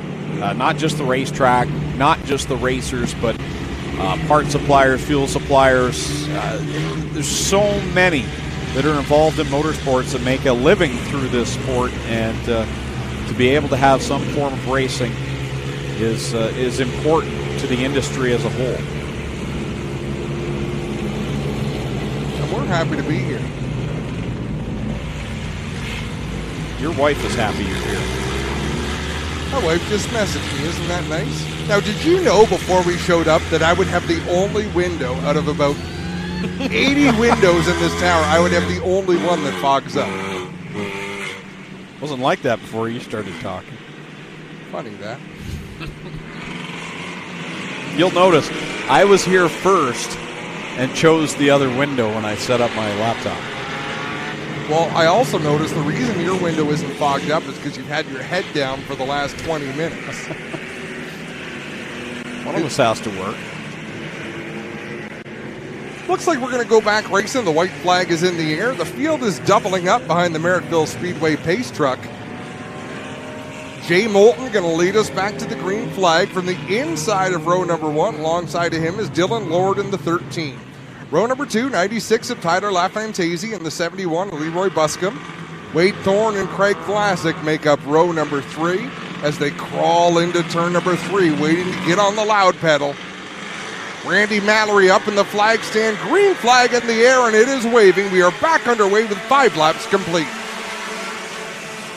Off they go into the first turn, and it is side by side all the way back to right now about the 7th spot as troubles now for Austin Worstrow.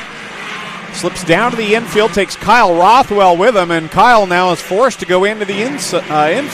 Yeah, Kyle got punted to the inside of the guardrail, and we got stuff in turn 2. That's probably going to bring out a yellow flag. Yes, it will. As the exit of corner 2, a big bumper cover there. And I'm not sure if it belongs to Austin Worstro's 71W, but he's the one that had the problems, and Kyle Rothwell really was just in the wrong spot at the wrong time. Yeah, and he tried to get back up on the track and couldn't. And this is all part of my campaign, Greg, to have debris removed from the vocabulary of what brings out cautions. Yeah, we're removing everything else right now, so why not? I almost... We believe in full equality. The first bumper that came off was black. This one is white. Call it down the middle, Greg. Wow. That's Adam Ross, 555.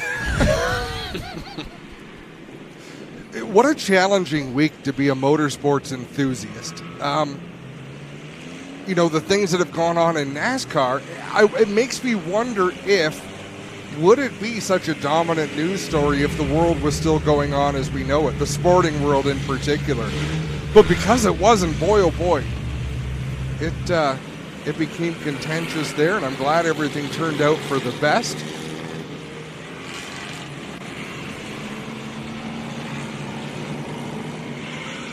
Everything is magnified when you look at it under a microscope.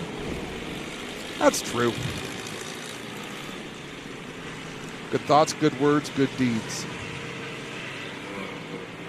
You know where I learned that? Bohemian Rhapsody. It is basically church. I was going to say Sesame Street. I was a little off. The religion that Freddie Mercury was, and I can't say it because it starts with a Z and has a lot of letters, but...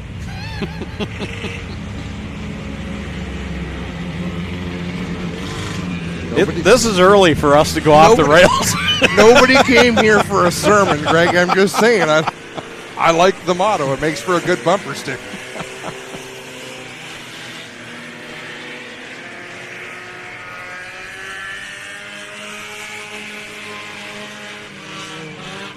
Have a look here and make sure Kyle Rothwell did not lose a lap there. I don't believe he did, but should be on the end of the lead lap. Because they'll go back to the last completed lap, I think he'll be all right there. Yeah. He is the last car in the lead lap, and Austin Worstro is the first car lap down in 5th. But I believe he is taking it to the pit area nonetheless. And I believe Rothwell needs to be rewarded, because if he had gone in there at speed, my pickup truck is sitting in the infield in turn 3, and I like it. So I'm glad he didn't put the hammer down. Well, Dave Stiers is in the back of that truck, is he not? Dave's tough, though. True.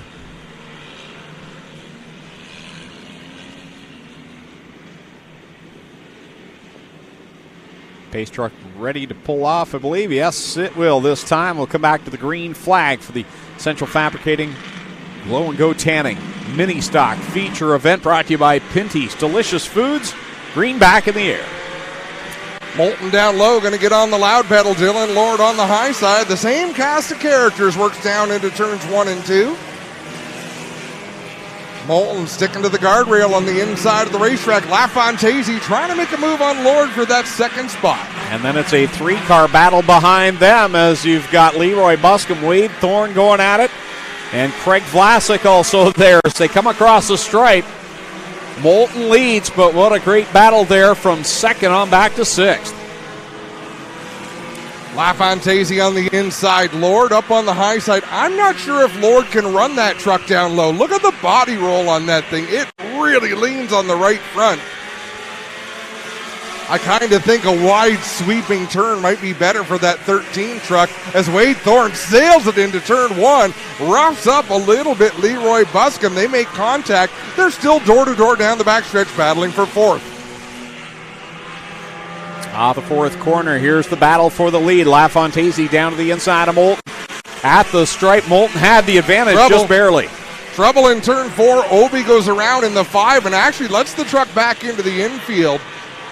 I was curious whether they would throw the yellow or not. I'm glad they did. Melissa Stevens, the race director tonight, Greg. If I'm not mistaken, this is her first time as race director. She will be the race director here at Merrittville Speedway. Her father, Brian Stevens, a phenomenal modified racer. Her grandfather, Ray Stevens, a great racer in his own right, who broke his back here at Merrittville Speedway decades ago. And that didn't stop him from being a great wrench, building race cars, tuning race cars, paralyzed from the waist down, Greg. Yeah, good to see the family tradition in racing here for the Stevens family continuing on here. And there's got to be some butterflies on your first night of doing that job in particular. I would think so, but I'll tell you what, the show started on time. Everything has gone the way it's supposed to go, so kudos for that.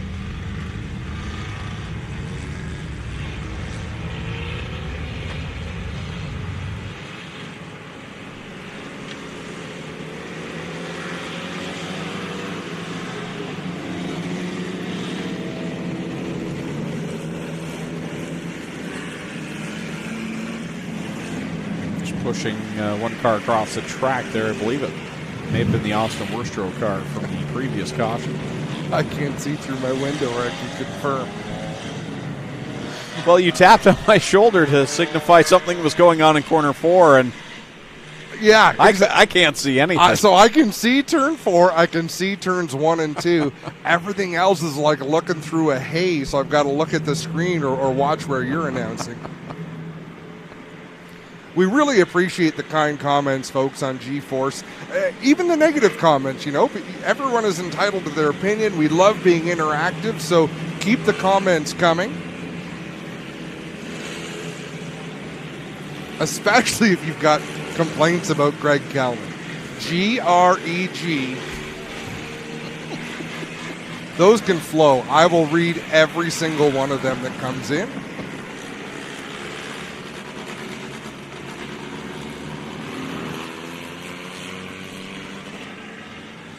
For all that we talk about, for all the nonsense back and forth, I actually picked up the phone and called you last week, Greg, because I was worried about tone in one of your Facebook messages to me.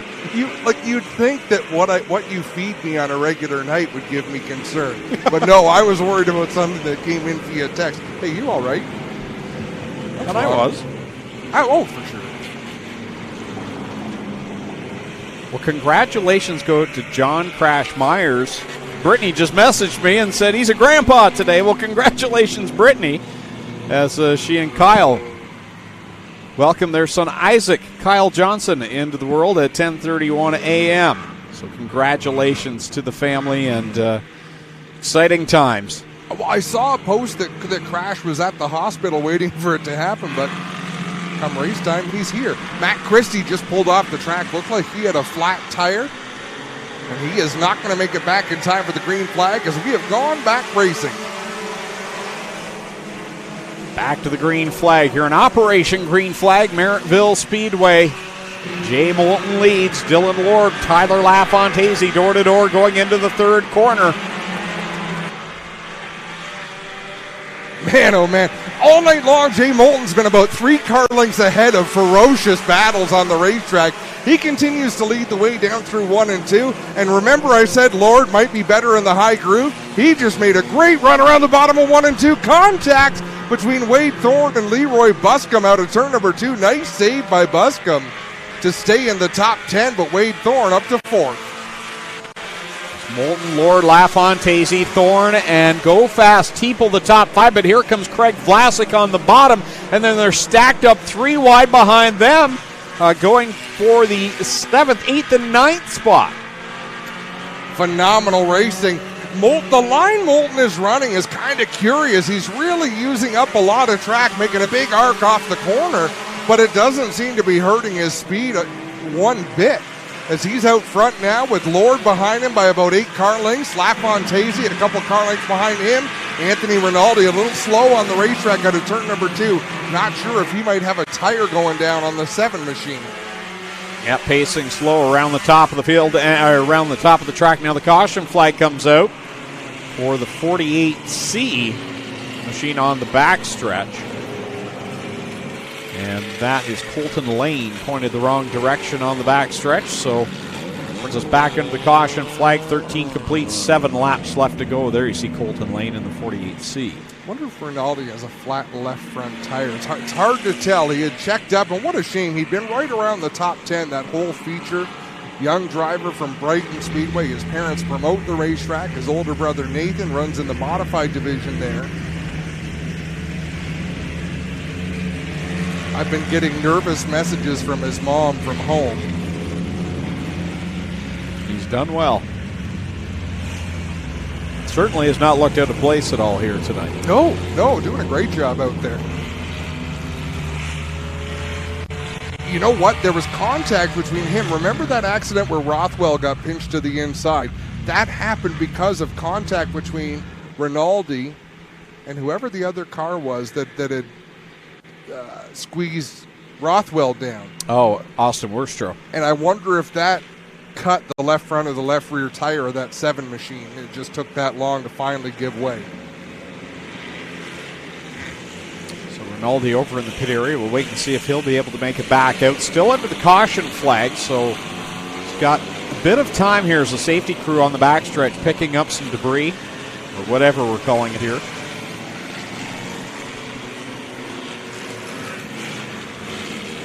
Stuff.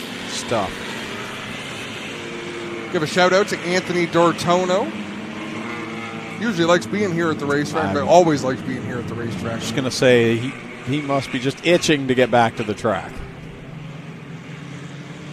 He can wave a mean set of flags. He can. So he actually shared a picture on Facebook of he and my son Connor probably 8 or 9 years ago here at Merrittville. In fact, Connor was waving flags down behind the flag stand the night that Rich Scalata in a modified flipped off of turn number 4 and landed between the fence and the wall right in front of him. And I just about had a heart attack. But what did he do? Wave the yellow flag. Nerves of steel. Operation Green Flag here on GForceTV, Merrittville Speedway. Awkward start with Dylan Lord getting way out front. Let's see if Moulton uses this to his advantage. I believe he will. But Lord still got a good start there. The outside pole sitter had rolled around the front of Moulton, but got back in line before it was time to get going. Moulton has been out in front since the drop of the green flag, and it's been chaos behind him since the drop of the green flag. Lord and LaFontese still door to crooked door as Tyler LaFontase's passenger side door has got all cattywampus on him, and they continue to go wheel to wheel down in 3 with Thorne and Vlasic behind them. They might as well restart 3 wide for the second spot because it doesn't take them long to get there. Lord gets a little squirrely off of turn 4. Wade Thorne looks to the inside, but Vlasic was already there in that 44 machine. Just fantastic racing from second back to about 10th. And Kyle Rothwell has worked his way back up through the field. He finds himself in 8th right now after having the problem early on in this race.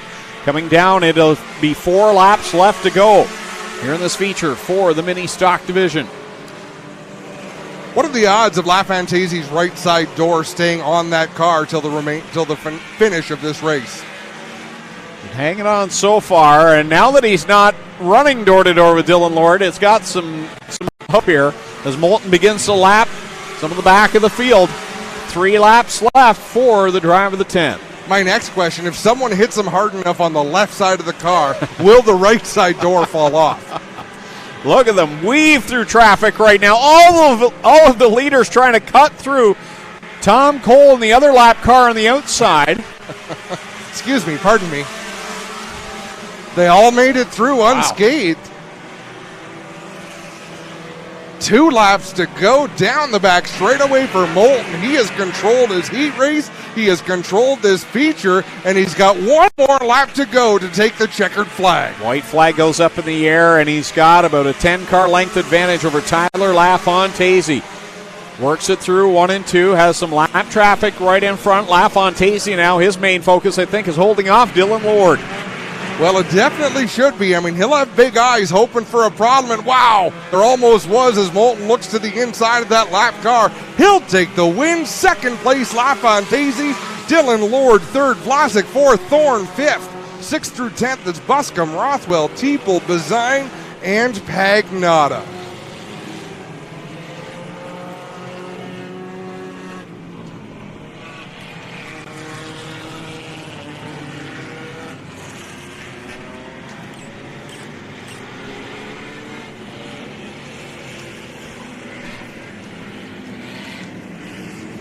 What a battle, what a race for the Central Fabricating Glow and Go Tanning Mini Stocks.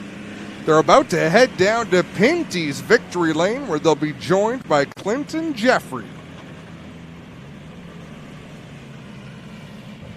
And once again, congratulations, Crash Myers, your grandfather.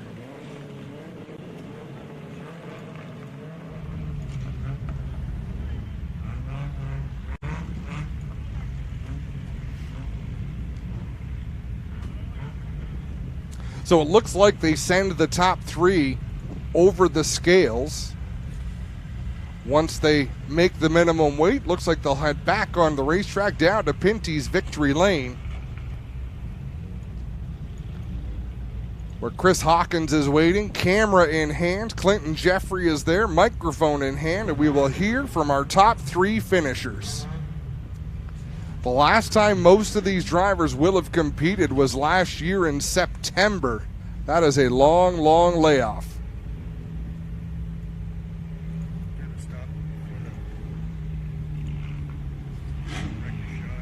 Here comes Moulton down the front straightaway, rolling into Victory Lane. Central Fabricating, St. Catharines Towing, Rob Moulton, Garden City Realty. Sponsors on that race car.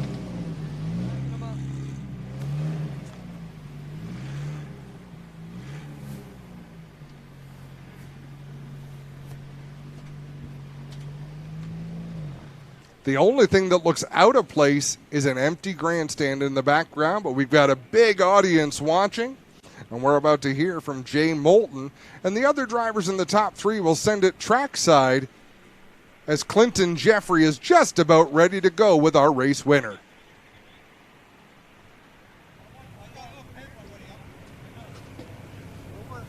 Well, Jay Moulton works his way here to Merrittville Speedway Victory Lane. He'll climb out here, the Central Fabricating St. Catharines Towing Pace Automotive number 10 here, and he'll jump out and have a word with us and come around to the front so all the viewers at home can watch, and we'll get him on both cameras. But there you see him live and interactive as he jumps out of the car. Come on around the front, Jay. We'll get a word with you. Jay Moulton will grab the feature win here tonight as part of the Operation Green Flag event here at Merrittville. Jay, congrats. It must feel good to be, one, back at the track, two, to be grabbing the first checkered flag of the year here at Merrittville Speedway. Yeah, it feels real good. You know, we won the last race of the year here last year, so to keep that going with the first win this year feels good. Track looks pretty good. Still a bit choppy in spots, but that's to be expected on opening night. How'd your car handle out there and handle the track conditions tonight? Obviously very well, but were you happy? I was very happy. The car was good. It's perfect. Who you want to thank, Jay, for a run here like this tonight? First, I got to thank Don and Lorraine for putting this on. Everyone else, you guys. All my sponsors. I got to thank my dad. But I have to thank my team, Rob Golding and Cole Hardy, for all their help. Awesome job. There's Jay Moulton. He grabs it. We'll get back to you in just a second. With second and third, Spencer back to the boys. We'll be right back. Great job by Jay Moulton. Clinton Jeffrey, second and third place, are lined up on the front straightaway just down the way. And Jeffrey is heading in that direction right now to chat with Tyler LaFontaise. We'll let him get right to it. He is with the driver of the number 96.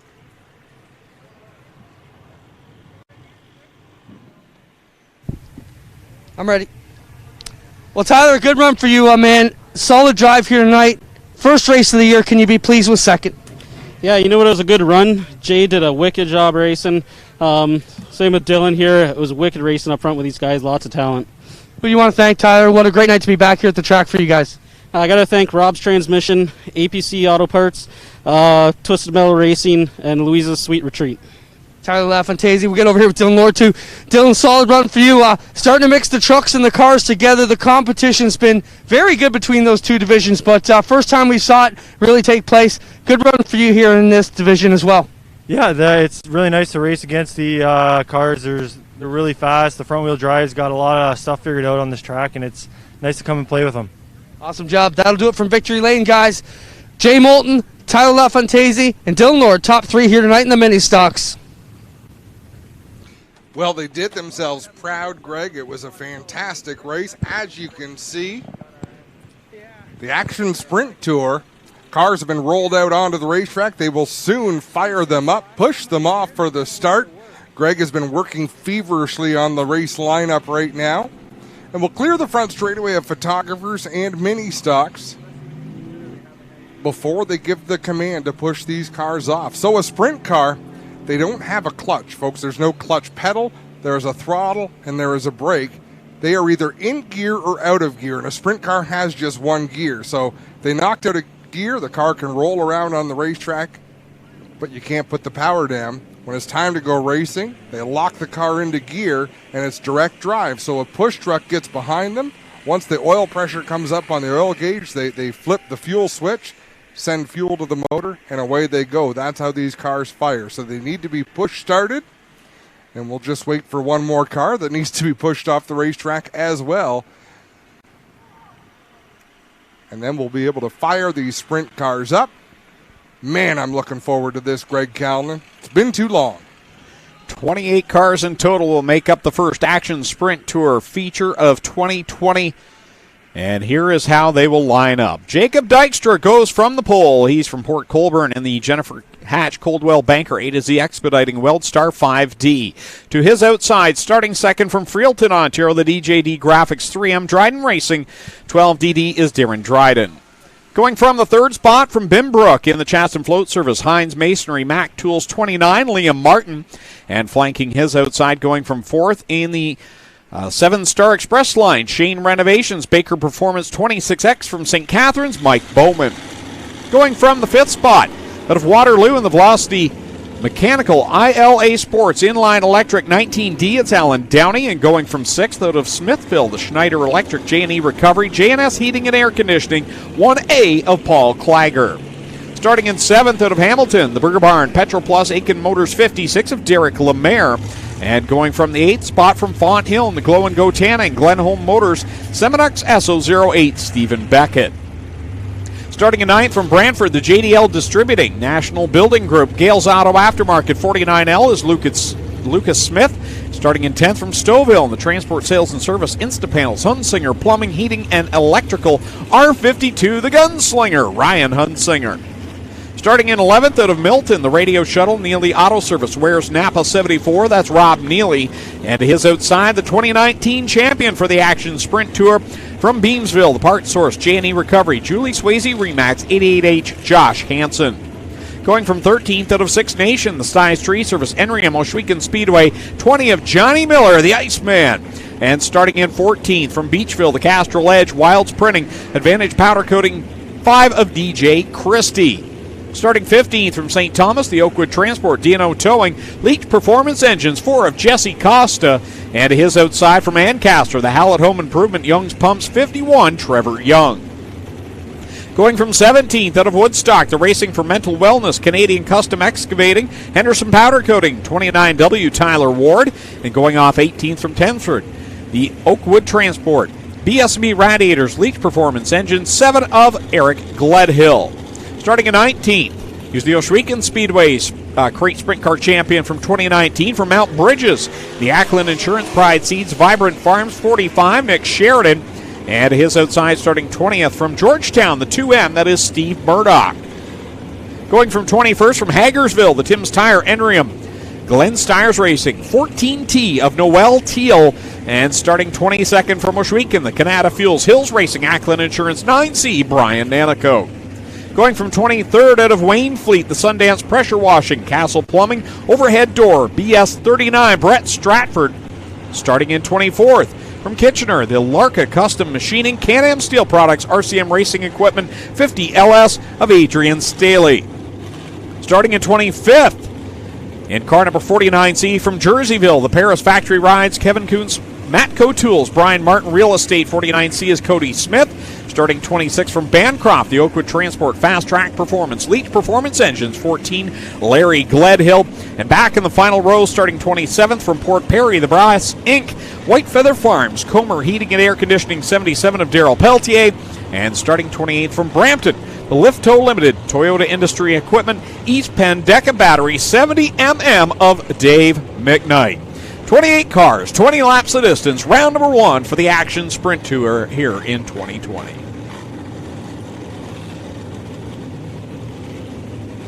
Nailed it, Greg Calnan, as we get a unique look at a starting grid. You're not going to see this very often, folks.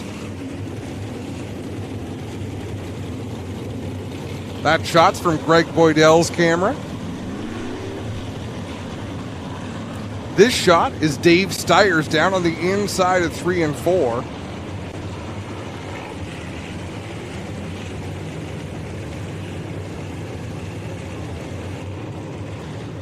And now we go to Sean Robertson up on the top of the tower, the roof of the tower. And we're going to line them up 4 wide.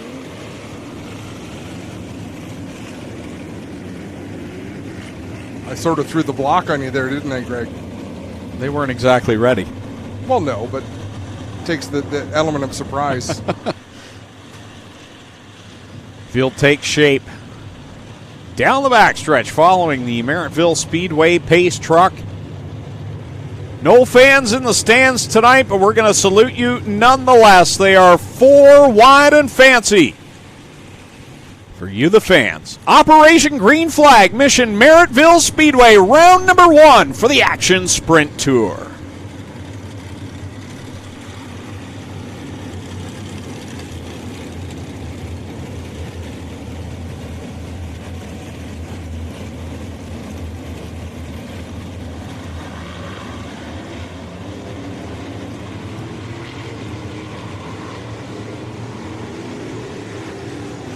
Field separates, gets back into 2x2 formation, getting ready, 20 laps of distance, round number 1 of the 2020 season for the Action Sprint Tour. They'll have at least one more event, we know it for sure, on Sunday, July the 12th, down at the Humberstone Speedway.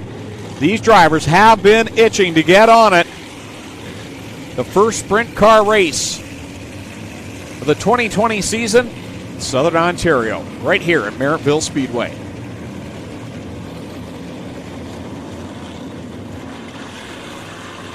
Wow, look at that shot. All those wings dancing, ready to come to life as they work it down the backstretch. Pace truck set to pull off, and we are ready to go. The Action Sprint Tour kicks off their season here at Merrittville.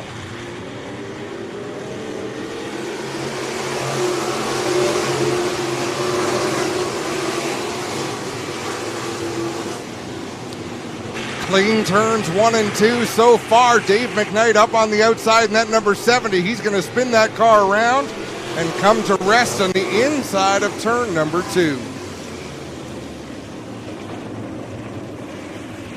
Rough night so far for Dave McKnight. Looped around there in the lift toe, number 70 It's been a challenging transition. But when you think about it, Dave McKnight is someone who's raced on asphalt. If I'm not mistaken, he's raced on asphalt for the better part of 40 years.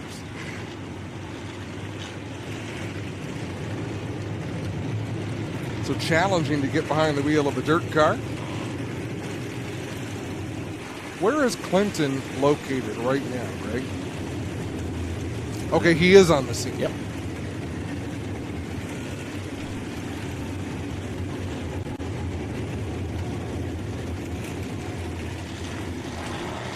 One of the most important things we do in a night is watch where Clinton is so we don't step on him.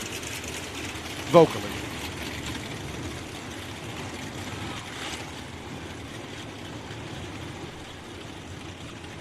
He is on the scene, ready to report. Take it away, Clint. Well, guys, no major damage for the Dave McKnight Jr. car. Simple spin down here in turns 1 and 2. He'll get pushed off and get back to it. Dave McKnight, a super modified veteran with tons of experience, working on finding his happy place here on the dirt.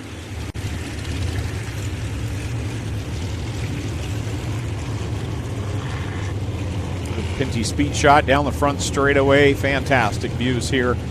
Merrittville Speedway down in Thorold, Ontario.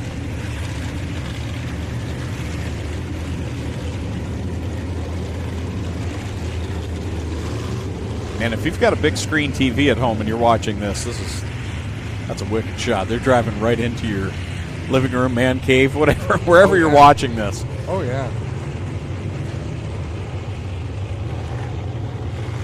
If people could only see the stress in the background and making sure that everything is just right, we deliver the product the way we want to deliver it. Because when it comes to Spencer and it comes out the other end, I mean, that's a look that you just don't get very many places. And the track looks great. Don Spies and the family, the management here at Merrittville Speedway, they've done a fantastic job getting this place ready. When the track does open for business, you're going to be amazed at what they've done. It just looks fantastic.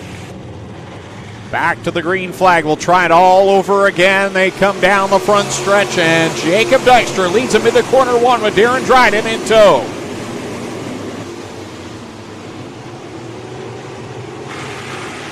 Everything clean through turn one, through turn two. Jacob Dykstra going to lead the way over Darren Dryden. Liam Martin in third. Liam Martin working that inside line, hugging that guardrail through 1 and 2, stays right tucked in behind Darren Dryden. Mike Bowman riding in the fourth spot. He's had a very good maiden voyage in that 26X. Yeah, Bowman giving that car a good ride right now, feeling things out. Trouble in turn 4. Tyler Ward gets around. Noelle Teal catches a piece. I believe she has broken the steering on that number 14 as she limps to the infield. Tyler Ward, everything looks to be pointed the right direction.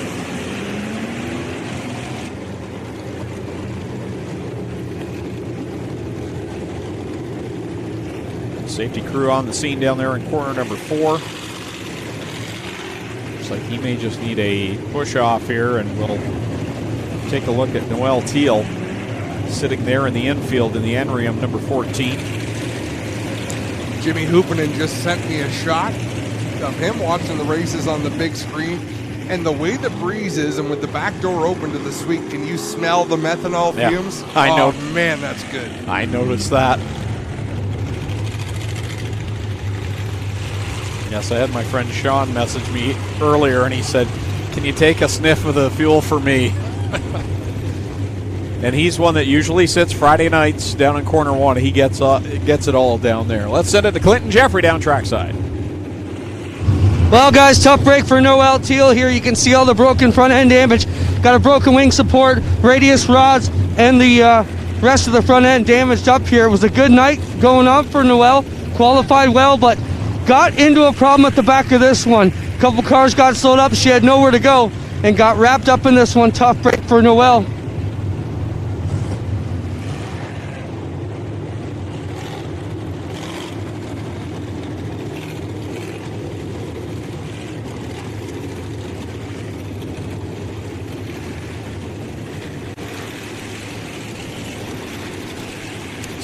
There is Noelle Teal on the hook. Beautifully lettered car, Creative Edge design. Steve Lyons does some nice work, does he not? He does so. Enriam Dynamics, Glenn Stiers Racing.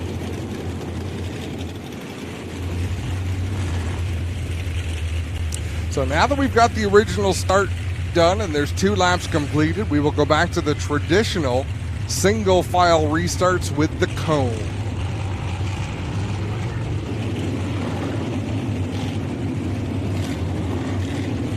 This is the shot I can't get enough of, Greg. That's Greg Boydell's camera. Randy Mallory waving the yellow flag up in the flag stand. How come Kyle McKenzie wasn't here? Because it's an Action Sprint Tour race. Doesn't he chase that tour? Maybe Kyle's watching right now and asking the same question. I don't know. And maybe I shouldn't have asked that on the air. Maybe there's something I don't know about, but there's nothing wrong with Randy Mallory. Does a great job up there. And really, everyone is kind of working at a limited staff. Yeah. And I guess, in fairness, this is not really an Action Sprint Tour race. It's just Action Sprint Tour rules running as a Merrittville race. So I might have answered my own question.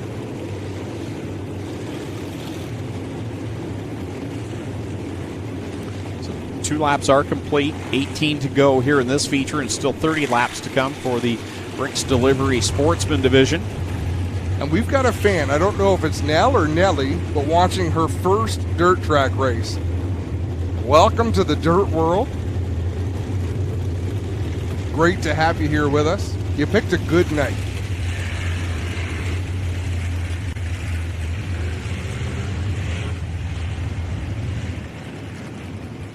Great fields of cars, Greg. Our biggest field of cars so far. The racing has been good. We saw a few fenders and bumpers fly off in the mini stock division, but that's to be expected. Yeah, that was kind of a point I meant to make and didn't, though, from the mini stocks, is the racing we saw in that didn't look like opening night type of racing, because oftentimes when you're trying to get the rust knocked off and you've been sitting and there's that, I don't want to call it impatience, but it's that aggressiveness of opening night. Sometimes you tend to see a lot of carnage, and we didn't see that. Instead, we saw some very solid racing, and it looked like a lot of these drivers just picked up from where they left off last year. You're absolutely right. And what I just noticed, the pace truck is at the start-finish line. The last car in line is just coming through 1 and 2. We are going to be into traffic in a big hurry on this restart. 2 laps are complete. It's about to get wild.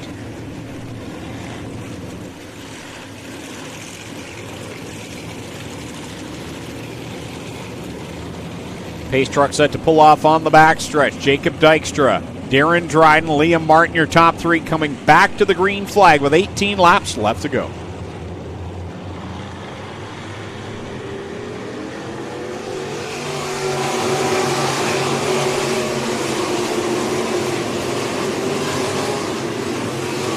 Good start for Dykstra. Good start for all of the top 3. Wow, that car looks like it was shot out of a cannon. That's Lucas Smith with a big move on the outside down the back straightaway. He went around Stephen Beckett. Now he's gone around Alan Downey. The 49L of Lucas Smith is on a tear.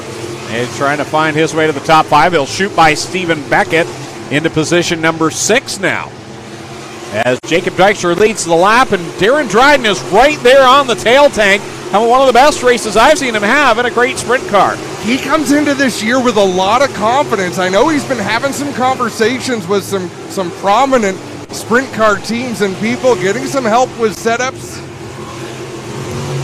He's got his dad back in the pits. He's got Steve Gary back there with some sprint car racing experience. So Darren Dryden comes into this season with a lot of confidence. Jacob Dykstra shot over the cushion rather, as the yellow comes out. I don't know what happened. Maybe Dykstra just lifted once he got up into the cushion, and that made the car sail a little bit. But Dykstra closed in a hurry when that happened. Oh no, that's Lucas Smith. Is that the 49L or the 49C? Yeah, that's Lucas Smith down there. Well, that'll be exciting watching him come back, because, yeah, there's the 49Z just coming across the start-finish line at the back of the field. They're all the way around the track. Or is that what you were waving at?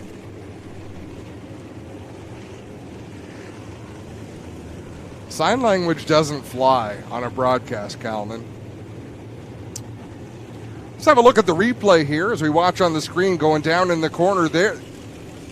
Wow, that was almost catastrophe for both of our leaders. And the yellow was coming out at about that point, so I'm not sure what precipitated that, but it looked like Dykstra might have got some contact with Pelletier there in the 77. And Mike Bowman kind of hoped that was going to stay green, because he was going to pass both of them. There's Lucas Smith getting the push off. That's a bold statement, Greg. For sure Bowman was going to go by? He was past them up until Jacob got back up to speed there, but because when he crossed the line, he was in second on the scoring monitor, but then they went back to the previous lap. So before we run this division again in July, I want to talk to the drivers. There's a group chat. I want to find out a statistic of how many championships are represented in this field of drivers, from go-karts to TQ midgets to mod lights, I'll bet you we would be staggered with the number of championship drivers we have. Yeah, this division, more than most, there's a lot of interesting, and I know you're not a stats guy, but interesting stats. Like we were keeping track on Friday nights of how many cars made every A main throughout last season, and how many are young drivers that don't even have their licenses, and things like that. There's so much interest in this division because of the diversity. But like you say, the pedigree in this division is off the charts. And I guess the point of that is, when you race as a champion, you race differently. When after you have won, you are now a winner, and you approach races differently.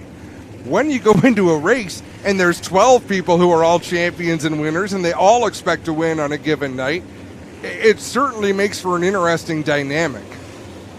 And then throw into that, you've got the crate motor, which is a lockdown motor. This is no tampering in these crate motors with the system that they've got built into this, and it makes it tough to pass on the best of nights, little less it being a field full of champions. Green flag back in the air. Jacob Dykstra, Darren Dryden, and Mike Bowman take them down into one. Another good start for Dykstra. Darren Dryden going to try to make up a little bit of ground through 1 and 2. He's not going to. In fact, Mike Bowman closing that gap at 3 and 4. Off the corner they work, and down the front straightaway. Bowman hanging on to that third spot. Liam Martin riding behind him, and Stephen Beckett right now completing the top 5 as they head down through the third corner. Another one off on the backstretch. Can't see who that is. Jacob Dykstra has pulled away to an advantage now out in front. Left Darren Dryden to try to fend off Mike Bowman. He is about to encounter lap traffic again. And man, as I look through this pack of cars, there is not a lot of racing room out there. These guys are all around the racetrack. Watching Ryan Hunsinger try to come through the field along with Nick Sheridan, and they're really struggling to get through traffic. 8 laps on the board, 12 to go. This time by it should be 11 laps to go for the leader, Jacob Dykstra, as he crosses the stripe. He's got a lap car between he and second place, Darren Dryden. Mike Bowman a couple of car lengths behind him. Then it's about 4 car lengths back to Liam Martin running in the 4th spot. And Paul Clager now has slipped into the 5th spot. That's Ryan Hunsinger. We just spoke about him. He has gone around between turns 1 and 2. Sitting up on the outside of that racetrack. That Transport Sales and Services sponsored number R52. It looked to be an innocent spin. I had a pretty good look at it, sort of out the corner of my eye. Oh, and big trouble for Cody Smith in the 49C. The front end is collapsed on that race car. I saw one car pull into the infield. I thought it was Lucas, but obviously Cody in the 49C. There's Ryan Hunsinger. He was trying to make his way through the field. I was watching Hunsinger and Sheridan, and I had said they were having trouble with traffic. They weren't. They were having trouble passing the competition. That wasn't traffic. That was everyone else trying to race for spots. I think what I noticed about Hunsinger and Sheridan is that they were working the outside of the track where more of the drivers seemed to be fighting for the bottom.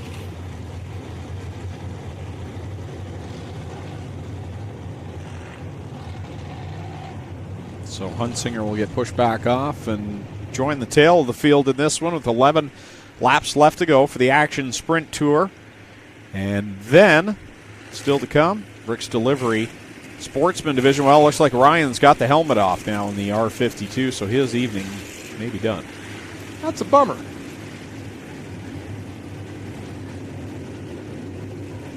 Another look at Cody Smith. He's undoing the belts in that car. His night is also finished.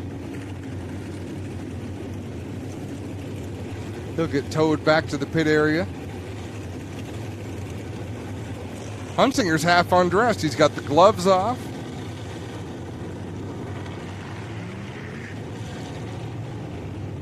One of the better nicknames in racing, the Gunslinger.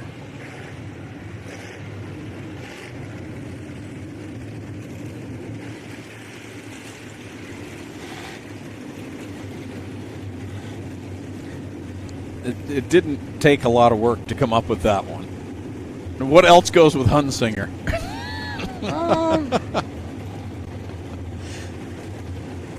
I didn't have to dig too deep into the Yeah, fair enough. The cranium to pull that out. Hard to believe he is the wily veteran of this division because he's our age. You're not kidding. Yeah, another driver I want to talk about, Brett Stratford in that 39 machine. He's an amazing fabricator. He was also an unbeatable go-kart racer. He raced for Bob Slack Chassis. He was one of his factory riders back in the day. And I don't know that he has really raced competitively in a long, long time. But he got the racing bug, picked himself up a crate sprint car, and here he is out in the field right now. Let's give a quick rundown. We've already seen the top 5 all night long. 6th through 10th is Alan Downey in the 19, Steve Beckett in the 08, Josh Hansen in the 88, Derek Lemaire in the 56 is 9th, and 10th is the Iceman, Johnny Miller. 11th on back, the R52, Ryan Hunsinger, the 5, DJ Christie, 4, Jesse Costa, 45, Nick Sheridan, 74, Rob Neely, 7, Eric Gledhill, 9C, Brian Nanicoke, 50 of Adrian Staley, 51, Trevor Young, and 20th is the B39, Brett Stratford. 21st, and I'll tell you what, we talk so much about this driver and his struggles, but how about Dave McKnight, who's got things working the right direction? He's passed a bunch of race cars. Good job for Dave, up to 21st. Steve Murdoch, 22nd in the 2. Then it's Lucas Smith in the 49. 29 of Tyler Ward, the 14 of Larry Gledhill. And then the rest of these cars are at least one lap down. Darrell Peltier in the 77, the 49C of Cody Smith, who is out, and the 14T of Noel Teal, who is also out. Petey Van Every sent me a shot of his big screen at home, and he's tuned in watching tonight. Hope you're enjoying the broadcast. When it comes to watching racing on TV, size matters. It's not the same on your cell phone. So true. Yeah, if people are questioning the look of the R52, you've got to see it in person. I thought it looked good on camera, but people are questioning how it's supposed to look. That is a beautiful car. He's on the racetrack. So Ryan Hunsinger is out there in the R52. He must have put his clothes back on, decided he wasn't done yet.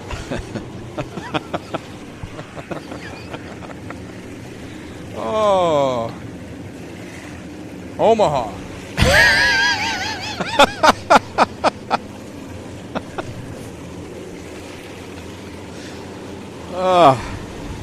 It's too early for the safe word. I was just going to say, in case you're wondering, that's my safe word. I've gone off the rails. I'm going to stop talking, Greg. It's your turn. Jacob Dykstra brings us back to the green flag. Single file past the restart cone. 11 laps left to go. Dykstra, Dryden. Here comes Bowman to the inside of Dryden. Bowman with a big move to the inside. Darren Dryden sweeps on the outside. Once again, Jacob Dykstra opens up a pretty good advantage off the first half lap after a restart. Got a little bit loose there off of turn 4. Side by side across the stripe down into corner 1. Bowman keeps it pinned right up against the guardrail, trying to get that second spot away. Dryden not going away though. They head into corner 3, still wheel to wheel. Here they come off of 4. Great battle for the second spot. Jacob Dykstra, I can't believe how loose he is out of 4 and still able to pull away from these guys. I have a feeling this is going to be a 3-car battle for the lead before long. Dryden gets the advantage that time with a good launch off the second corner, but Bowman so steady on the inside of corner 4. That time Dryden gets a great run to the outside of 4. Still Bowman able to drive down on the inside to the guardrail. They're starting to close the gap ever so slightly on Jacob Dykstra, and again they're approaching slower traffic. Yeah, that's definitely going to be a factor. Darrell Peltier will be the first car in line in the sights of Jacob Dykstra. Side by side, Bowman takes second, back away from Dryden. Here comes Dryden back to the outside. He'll get the advantage into corner number 3. Oh, trouble in 4. We got one slow on the inside, and Bowman just about ate him as Tyler Ward in the 29.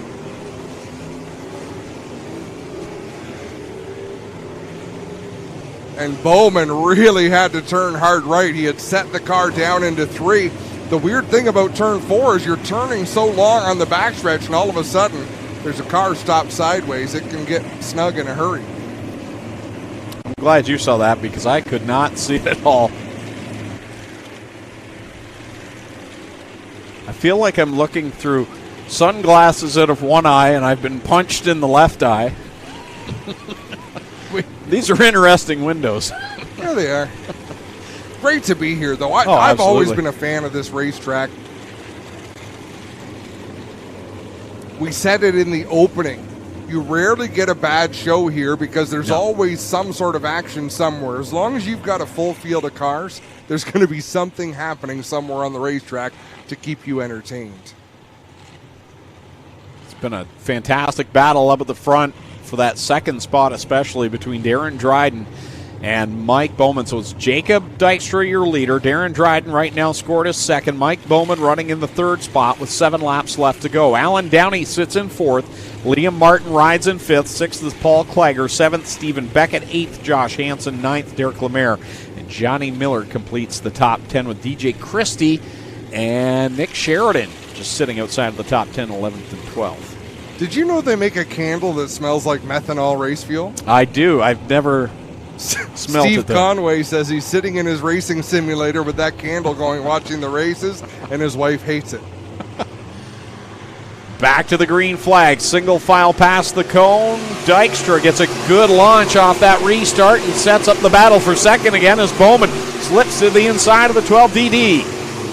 Side by side this time, Bowman looks to have the advantage down into 3 and 4. Can he seal the deal and get all the racetrack to work with? It looks like he will. Bowman up to the second spot. Bowman rides that rail as he has all night long. Dryden slips back off a corner 2 and loses some ground in that fight for second. Alan Downey now has marched his way to fourth as trouble right in front of the leader. Darrell Pelletier slowed up in front of the leader. We're back under the caution now with 6 laps left to go. Couple laps at a time. We're going to get there. I'm curious if the yellow... Did Pelletier go all the way around and keep that car going? So I believe that would be the reason for the yellow.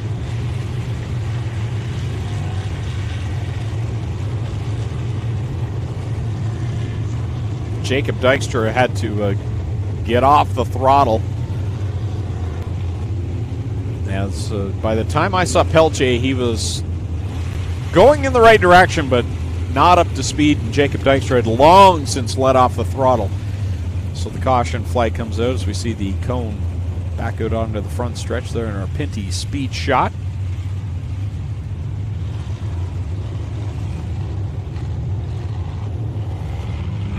Deep breath. I have a feeling things are going to get intense, Greg. It's got that feeling, doesn't it? It's like when you can see the storm clouds coming. When's it going to hit? Jacob Dykstra has restarted the same way every time. He comes from the outside down to the bottom of the racetrack.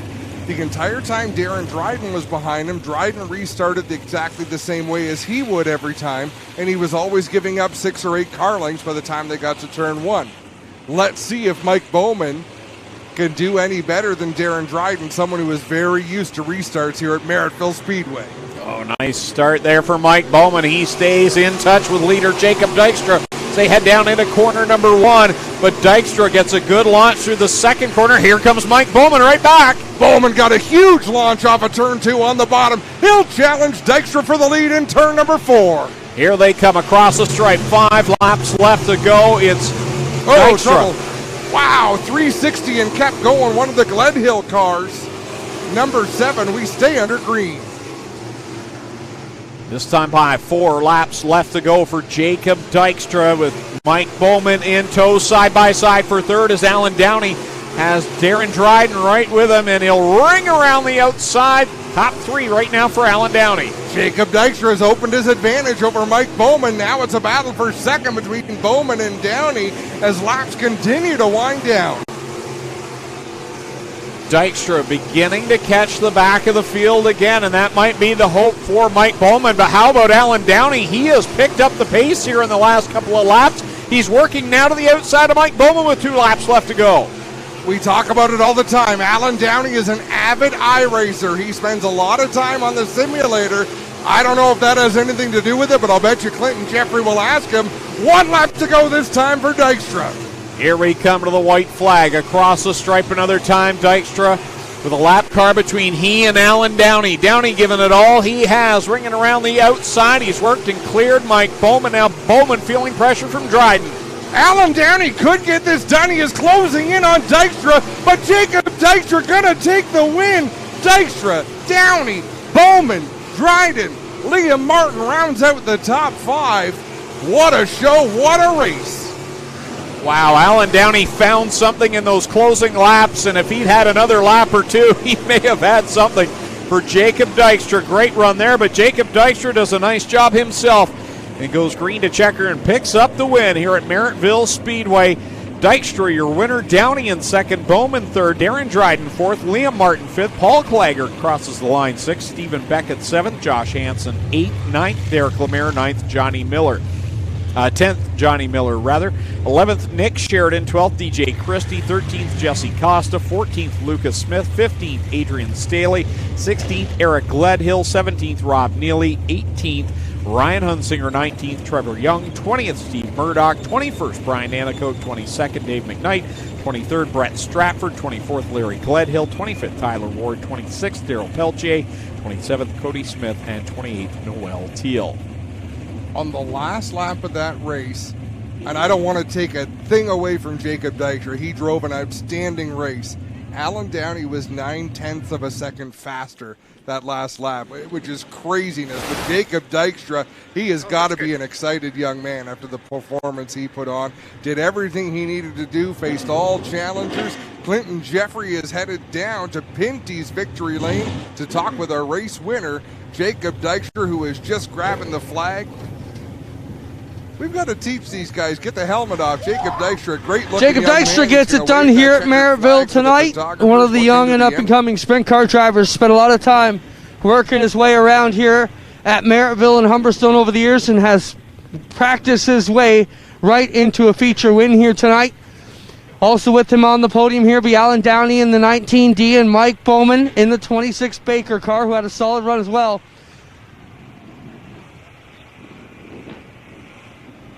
We'll wait for Jacob to make his way around the front, and we'll get a quick word with him here in victory lane. Jacob, what a great drive for you. You know, you had Alan Downey coming at the end. I don't think you know how close he was. Bowman was throwing challenges at you there. That last restart seemed to be the most critical point of your whole race.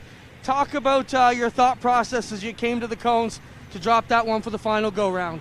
It was crazy. I seen Bowman come underneath me, and I was just thinking. I changed up my lines and just tried a couple new things, and I hope it paid off, obviously. I didn't know how close they were, but this is a huge win for us. We haven't won in a year, so this is crazy for us. Talked about you practicing a lot here in the Niagara region over these crates before you even got into it, and tonight it really paid off. Talk about all the laps you took here at Merrittville over the years as you prepped for your sprint car career, Jake. Man, I've been racing. I've been practicing millions and millions of laps here. I've been here since I was 13 years old. Just built a crate car with my dad, and we just came around here, and this is the only thing we could do with a little open trailer, and we've upgraded since then, that's for sure. What do you want to thank, buddy? I just want to thank all my sponsors, Tim's Lawn Care, WeldStar, Jennifer Hatch. She stepped up in a big way. Thank you very much. Club 54, man, they did a hell of a job with us. Good thanks for her. And Bubbles and More. Couldn't help them any much, and Lakeshore Catholic High School. There's Jacob Dykstra gets it done. We'll move over here and talk to second and third. Come on around the front. Alan, we talked a lot about your story last year coming out of the iRacing platform, and iRacing blew up throughout this whole virus situation. We know you did a lot more iRacing. Do you think that helped you here tonight? Because your game looked a lot better here coming into 2020 right out of the box. It definitely didn't hurt me. Being on the sim like that, it just gives you laps when other guys aren't out practicing, and I don't know what to say. I'm speechless. No one would have guessed that we would have got a top 3. So I just stepped in a car last year. This is the first time getting a top 5. So I'm pretty pumped about that. Done an amazing job. Who do you want to thank, Al? I just want to thank ILA Sports, Velocity Mechanical, DNR Automotive, and Inline Electric. I got to thank my dad. He's an inspiration. He's fighting lung cancer, so this is for him. My crew, so Nick, Sam, Amy, my wife, who's doing an amazing job, and I got to thank the Turners because they got this thing pointed in the right direction. So Marianne, Jamie, Ryan Turner, and Corey Turner, they've helped me out so much. I wouldn't be here without them. There you have Alan Downey, second-year driver here in the crate division. We'll move over here and talk to Mike Bowman. Mike, we thought you were going to be one of the guys these guys would have to deal with tonight. Your Merrittville experience did pay off, but it looked like you're maybe hugging that bottom of 4 just a bit too much, and these guys were rolling that outside. Talk about your night. Did you have fun? I had a lot of fun. It was a real good race, nice clean racing. Everybody's giving and taking out there, which is good. Happy to bring 26X home one piece for Terry. I got to thank Dan for helping out tonight, Terry's boys. All the sponsors in this car, 7-Star, Shane Reynolds, Dave Small Engines, Seaway Fluid Power. That's my company. We're obviously trying to do what we can to stay racing out here, but really had a good time tonight. I'm glad we put this deal together. What do you think, sprint cars more often? I don't know, that's up to Terry. All right, there you have Mike Bowman. Your top 3 tonight, Jacob Dykstra, Alan Downey, Mike Bowman here in the Action Sprint Tour portion of Operation Green Flag at Merrittville. Guys, up to the tower we go. A well-spoken top 3, and they're going to go over and congratulate each other and pose for a picture. And happy for Jacob Dykstra. Like he said, he hadn't won in a year, so he's thrilled. Alan Downey, a very intelligent man, Greg, a professor of Indigenous Studies, Alan Downey. Just a great gentleman. His enthusiasm is infectious. Jacob Dykstra's enthusiasm infectious. That kid is a ball of energy. And, of course, Mike Bowman, who used to be a kid. Well, I guess we all used to be a kid, but he used to be the young guy in the division, able to challenge the older guard, right? In modified racing, he was one that could go toe-to-toe with Pete McNell. Now he's pushing 40. He's a grown-up like us, Greg, but great to see him finish in the top 3. These guys just love to go racing, and that was, how often do you see a sprint car show with a full field of cars, and you see the car owner, Terry Baker, hobbling along behind? We didn't put a single car on its side tonight, and that's huge. That is a testament to the respect these drivers have for each other and the caliber of drivers that we have in the field. Yeah, it's definitely good to see tonight, especially on an opening night. And we touched on that earlier. Sometimes opening nights, all the jitters kind of bubble over to the top, and you see some upside downs. But we didn't see that tonight. Great racing, and Mike Bowman just further solidified his ability to me, and why I know he is a great modified driver. But he looked flawless out there tonight in the sprint car, and I don't know how many other laps he's turned in a sprint car before, but he looked like a veteran out there. In 1991 or so, maybe a little bit longer, I was an instructor in a go-kart training day that Mike Bowman was in, and so was Joe Middlemas, and they both passed me on lap 1 and drove away. They didn't need much instruction. Let's take a quick break, and we'll be right back to racing on GForceTV. There are a lot of things in this world that are fake. Your food shouldn't be one of them. Pinty's Man Cave Chicken Wings. Authentic food for real people. Crave the cave, friends. Pinty's Man Cave. Operation Green Flag mission, Merrittville Speedway, 1 operative left to go. It's the Rick's Delivery Sportsman Division feature. One of our sponsors I want to talk about. And not because they're a sponsor, but because I spent more time than I should have on briansfarm.com. Brian's Auctions, they've gone to online auctions, and I don't know how many lots they had. Greg, I could have spent so much time there. I messed around there the other day looking at stuff I'd like to buy, and what I realized is I want to buy everything. So I live with one of those. Go to briansfarm.com. You can buy everything.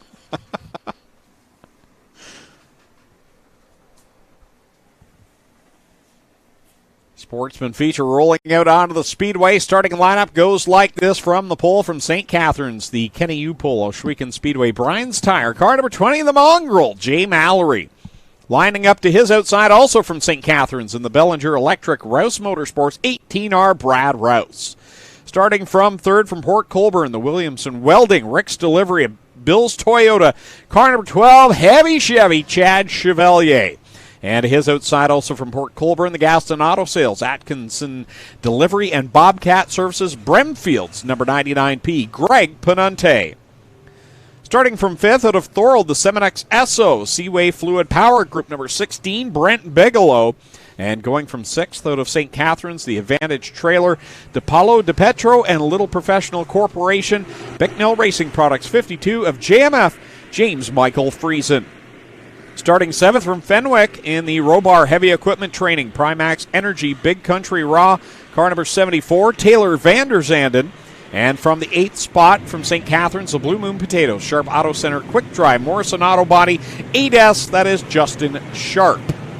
Starting in 9th out of Beamsville, the Central Fabricating, Alexander Awnings, MJ Hunter, Harmony Jewelers, 09, Trevor Wright, and his outside from St. Catharines. In the 35G, the Robert Sennett Designs, Flanagan Race Car Fabrications and Supplies, CG Motorsports 35G is Brandon Gruel. Starting in the 11th spot from Kingston, the Speedy Auto Service, Mobile One, Green Shield Pest Control, Dash Lawn Care 52P of Jessica Power. And on the outside from St. Catharines, the 77, the Posner Metals, Beach Road Steel Sales 777 of Cody McPherson. For the final time, they're 4 wide and fancy for you, the fans. This is the Rick's Delivery Sportsman Division on Operation Green Flag, Mission, Merrittville Speedway.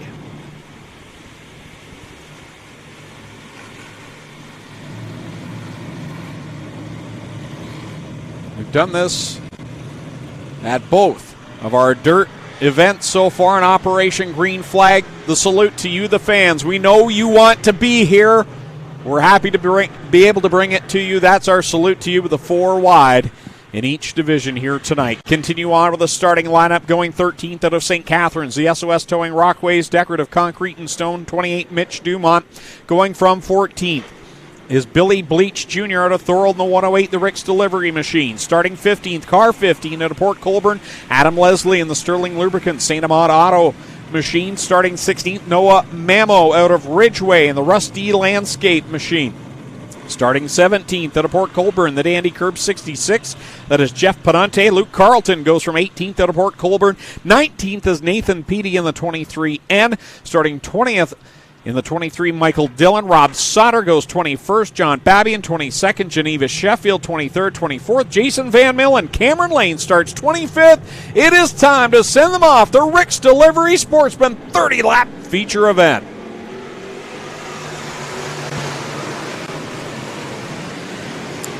Jay Mallory with a good launch off the bottom, but Brad Rouse gets a great run through 1 and 2, and they'll race side by side down into turns 3 and 4. Rouse on the outside, Mallory digging on the bottom of the Kenny U pull number 20, but it's Rouse leading lap number 1.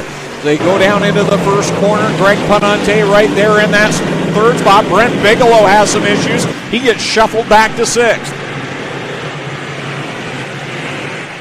Brad Rouse trying to secure that lead position, and he'll do it this time off turn number 4. Mallory back to 2nd.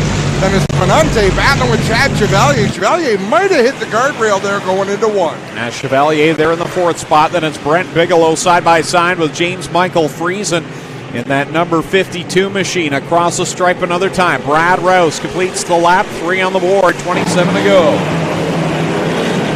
Top 5 cars have all sort of sorted themselves out single file, but through the field, they are all over the racetrack. Adam Leslie working the outside. He is back in the second half of this group. And out in front, James Michael Friesen trying to hold off Justin Sharp and Cody McPherson as they race through 1 and 2. First 4 laps, the man on the move has been Cody McPherson in that 777. You see him on screen right now, the Posner Metals machine. Started 15th, he's up to 8th and now working to get by Justin Sharp, so put him into the 7th spot. Yeah, McPherson really able to move that car around on the racetrack and pick up spots. Now he's working on James Michael Friesen in the 52. Out in front, it's all Brad Rouse as he's opening up about a car length every lap over Jay Mallory in 2nd, Panante 3rd in the 99, Chevalier 4th in the 12, and rounding out the top 5, Brent Bigelow in the 16. James Michael Friesen there in that 6th spot, but he's got company. Here comes Cody McPherson, the man on the move, continuing to gain ground on the leaders. He's working the upper bowl of the track right now, while everyone else in front of him seem to be committed to the inside line. Yeah, McPherson looks like the only car that's really searching around on the racetrack with some success to find speed. Everyone else kind of married to the bottom of the racetrack. The Pinty Speed Shot as the leader zoom by here on the front stretch of Merrittville Speedway in Thorold, Ontario. Thanks for joining us here on Operation Green Flag Mission Merrittville Speedway. Leaders coming across the stripe this time by. It'll be 21 laps to go, 9 on the board for Brad Rouse. McPherson sets the car high into turn 3 to carve low off of 4, just trying to make a run on James Michael Friesen. I think both of them are closing in on Brent Bigelow, Chad Chevalier, and Greg Penante just ahead. And they're having a good 3-car battle, you see there, as Penante in the 99P leads the way over Chevalier and Bigelow, sitting back there 3rd, 4th, and 5th, as Friesen has caught Bigelow now. Yeah, Friesen right up on Bigelow, and McPherson is faster than Friesen from the looks of it. He just hasn't been able to find a way around the driver of that Bobcat number 52. Now he's going to work the outside. Brad Rouse continuing to pace the field out in front. He's catching lap traffic, though, and we'll see if that will slow things down. He's put Geneva Sheffield a lap down and now sets his sights on the 66 of Jeff Penante. And poor Brad Rouse isn't getting a lot of airtime because he is out in front by himself, and the battles throughout the top 10 are just phenomenal. McPherson not able to clear. Now it'll clear James Michael Friesen in the 52 and set his sights on Brent Bigelow in the 16 and Chad Chevalier in the 12. Brent Bigelow, Chad Chevalier wheel to wheel down in corner number 1 as they work it down the backstretch. They continue to go at it.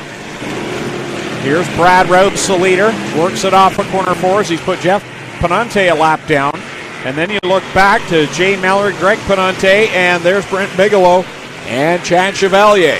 They just went 4 wide into 3 because Friesen didn't want to give any position to McPherson or Sharp as they went around lap traffic. No problem, we'll go 4 wide through the corner. It's the battle for the 6th spot. Friesen has it. McPherson trying to steal it away. He'll work around the outside and take the position from James Michael Friesen. Now they're in the lap traffic with Geneva Sheffield in the mix, working it down the backstretch. Justin Sharp now makes a move on Friesen. McPherson made a great move to the outside. That lane opened right up, and now he's going to close in on Chevalier as they've got another slow car in front of them. They've got to work around. Wow, James Michael Friesen literally pushing Geneva Sheffield down the front stretch, trying to keep pace with Justin Sharp. There you see leader Brad Rouse, another time off of corner 4, with now 13 laps left to go, 17 recorded in the books. It's funny how you can watch a race with 24, 25 cars in it and be fixated on just one. And that's how I am right now with Cody McPherson. It's just fun to watch what he's doing in that 777 as he tries to close in on Bigelow, Penante, Chad Chevalier. What a great battle. Good racing all amongst the top 10 right now as we see Trevor Wright has made his way up there. Taylor Vander Zanden having a good solid running in the 9th spot. There's Cody McPherson.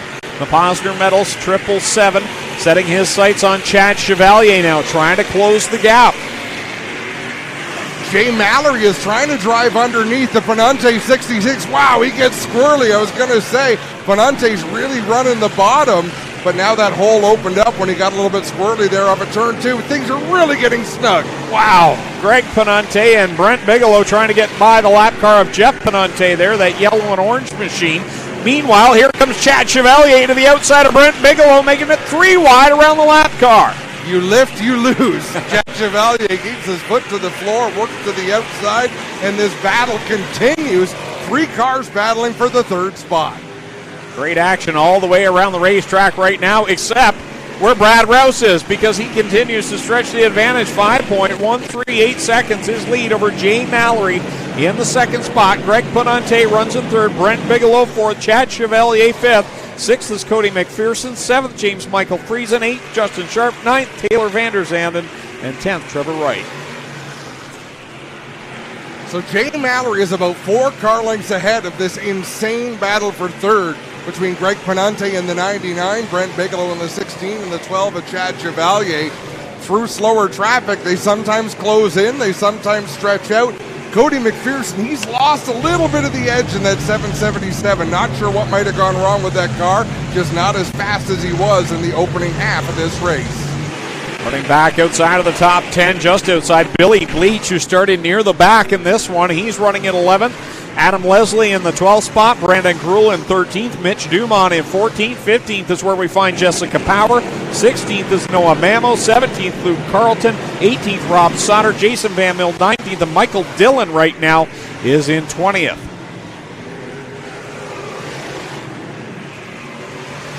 In that battle for the wow, Brad Rouse and Brandon Gruhl make a bit of contact out of turn 4. Rouse was trying to put Gruhl a lap down. That could have got ugly, but Rouse able to clear him and move on.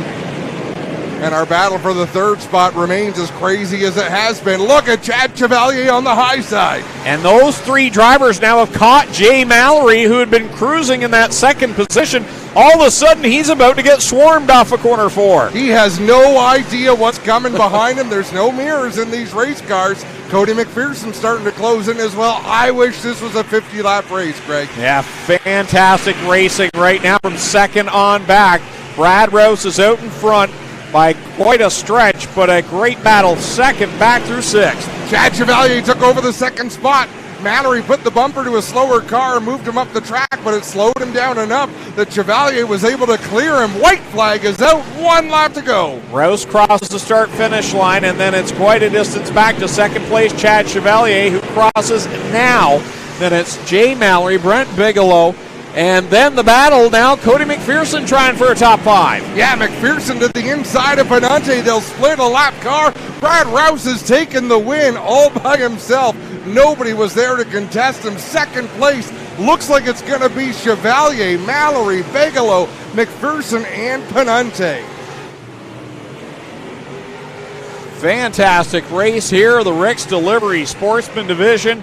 Brad Rouse, the winner. Chad Chevalier, second. Jay Mallory, third. Brent Bigelow, fourth. Cody McPherson, fifth. Sixth will be Greg Penante, seventh. Justin Sharp, eighth. James Michael Friesen, ninth is Taylor Vanderzanden, 10th. Trevor Wright, 11th. Adam Leslie, 12th. Billy Bleach, 13th. Brandon Gruhl, 14th. Jessica Power, 15th. Luke Carlton, 16th. Noah Mamo, 17th. Rob Sauter, 18th. Mitch Dumont, 19th. Jason Van Millen, 20th. Michael Dillon, 21st. Jeff Penante, 22nd, John Babian, 23rd, Cameron Lane, 24th, Geneva Sheffield, and 25th, Nathan Peaty. That's the final rundown there for the Rick's Delivery Sportsman Division, our final feature of the night. Clinton Jeffrey ready to go down to Pinty's Delicious Food Victory Lane. There you see the top drivers. Oh, our speed shot.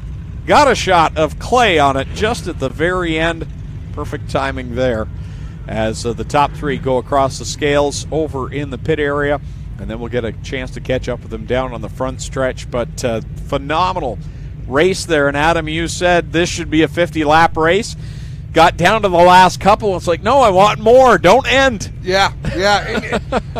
So often in racing, it doesn't work that way. Like the start of a race, everything is bunched up and it's so exciting, and then things kind of get spread out.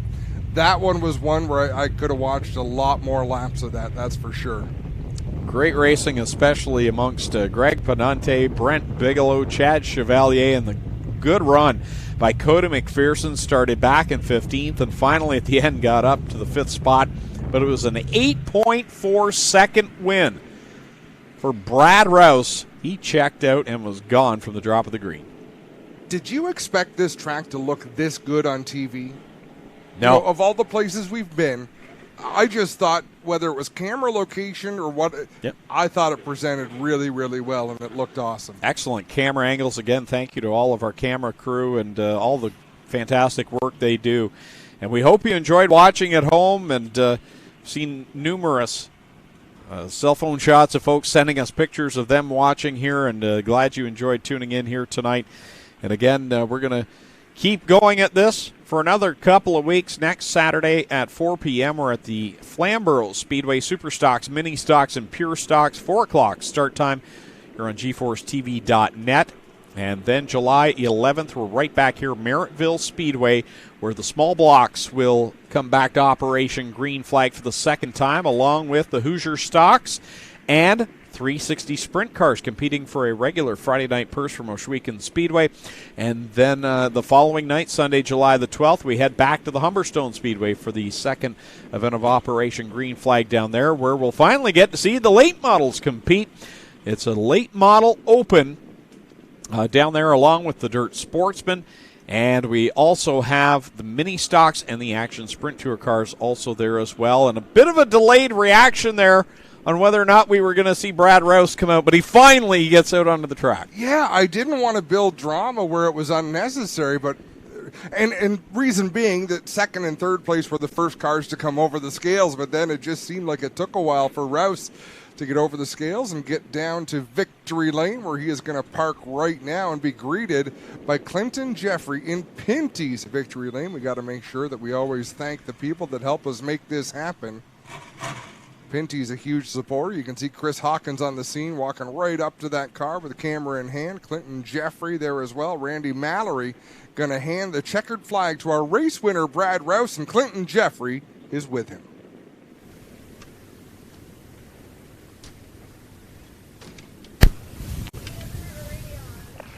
Well, Brad Rouse works his way here into victory lane tonight. After a spirited sportsman race, if you can call that, Brad pretty much went and walked away with this one. We'll get him out here and talk to him shortly. Chad Chevalier also down here in victory lane with the Mallory 20 car.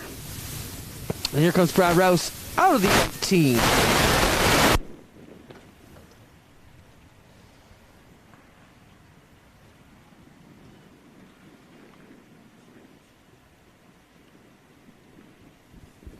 Solid opening night here at Merrittville for you, Brad. You've done this one a bunch. You dominated that one. You had nearly a straightaway lead on that one. That's what happens when you start them heads up. Ran away with it tonight. You got to be pleased with that. Yeah, we had a really good car. I think if even when we started back in the field a little bit, we were kind of really good with these guys. And, this car, we worked all winter on this thing. And thanks to Teddy, he helped me out with shock package, spring package, and the guys that work hard all week, the crew guys. Just everybody, I got to thank. New sponsor on board, Bellinger Electric, Cool Boy Rads, REM Lubricants, Maximum Oil, Barron Roofing, Dial Designs, Integra Shocks, whoever's on this car helps me out. Donath Motorworks and Henry's Exhaust. Good to be back at Merrittville, kicking it off with an opening night win, Brad. But talk about traveling down the States. You're one of those guys who's kind of feeling the pinch this year. You've ran in the States a lot and done very well. How tough is it to be stuck here in Canada this season? It's tough. You know what? We like to go down there. We meet a bunch of people and have some fun with the guys. But if we can't do it, we stick around here, run as much as we can, and have some fun. Congrats, Brad. You got it done here tonight. Operation Green Flag, our feature winner. Thank you very much. It's Brad Rouse. He'll grab the sportsman portion of the event. We'll move over here and talk to Chad Chevalier. Chad, solid drive for you tonight. You got to be doing at least a bit of smiling under the glove there. Can you be pleased with following Rouse here on a wild one here? But he had you guys covered, but can you be pleased with second? Yeah, I don't know about following him because I never seen him, but he was on it tonight. I just couldn't run the bottom there. All these lap cars just had to figure something out on the top, run where everybody else wasn't. Fell back a few spots, but gained them back up by running up there. And just got to thank Paul and Brendan Williamson, Rick's Delivery, Ivan Robitaille, Bill's Toyota in Fort Erie there. Without them, couldn't do it. Appreciate it. All right, there's Chad Chevalier. He'll finish second. We'll get over here with Jay Mallory, the Mongrel, car number 20. Jay, a solid drive for you. You're in the top 3 on the podium tonight. Can you be pleased after many years of racing at Merrittville? That's always a good start. You could wait a long time in the winter to come out a lot worse than on the podium. Oh yeah, we're pretty happy. This is the first, we had 2 practice, first time in the new car tonight, and we got to make a few more adjustments. I mean, Chad got me in lap traffic, so I think we're a second place car tonight, but I don't think anybody had anything for Brad tonight. But I think we did a good job for the first night in it. Not bad. There's Jay Mallory. He'll finish third tonight, ladies and gentlemen. Brad Rouse, Chad Chevalier, and Jay Mallory, top 3 here tonight in the Sportsman. Thank you, Clinton. Up to Adam and Greg to take Greg, us home. Some people can be uncomfortable with these masks. I find them hard to fit, but Chad Chevalier's fit like a glove. I was waiting. I knew you were brewing something fantastic up. Nailed it. You nailed it. If I wasn't wearing a headset, I'd drop the mic and walk away. But that was a bit of a gimme. I love Chad Chevalier. Oh, my. Well, fantastic night of racing. It truly was. We saw some great competition in all 3 divisions here tonight. The mini stocks put on some great racing to start things off. The Action Sprint Tour, some phenomenal passing and no major wrecks in that. And then a feature for the Sportsman that we didn't want to end. So true, so true. And I'm looking at this top 3 on the screen. The cars look great after the race. Quite often these cars look like they've been through a war, and tonight they didn't. They looked great. I got a comment from one of our viewers, I think it was Rob Pitt, saying that the Cody McPherson car is a 10-year-old race car. Don't tell the car that. He gave it a hell of a ride. But that was just a good show, great racing. And I'm really, really impressed with the level of respect shown by other drivers, because this is a racetrack that can get really physical, and it was tonight, but they never crossed that line of being rough. Well, we hope you enjoyed watching along with us here on GForceTV. Great night of action, great to be back at the track, and we can't wait for you fans to be able to join us right back here again. But in the meantime, we'll be back next Saturday night at Flamborough Speedway, and then 2 weeks' time here at Merrittville, and then on the following Sunday at Humberstone, all part of Operation Green Flag. On behalf of Clinton Jeffrey down trackside, my co-announcer Adam Ross here in the tower, I'm Greg Kelman saying so long and thanks for watching Operation Green Flag.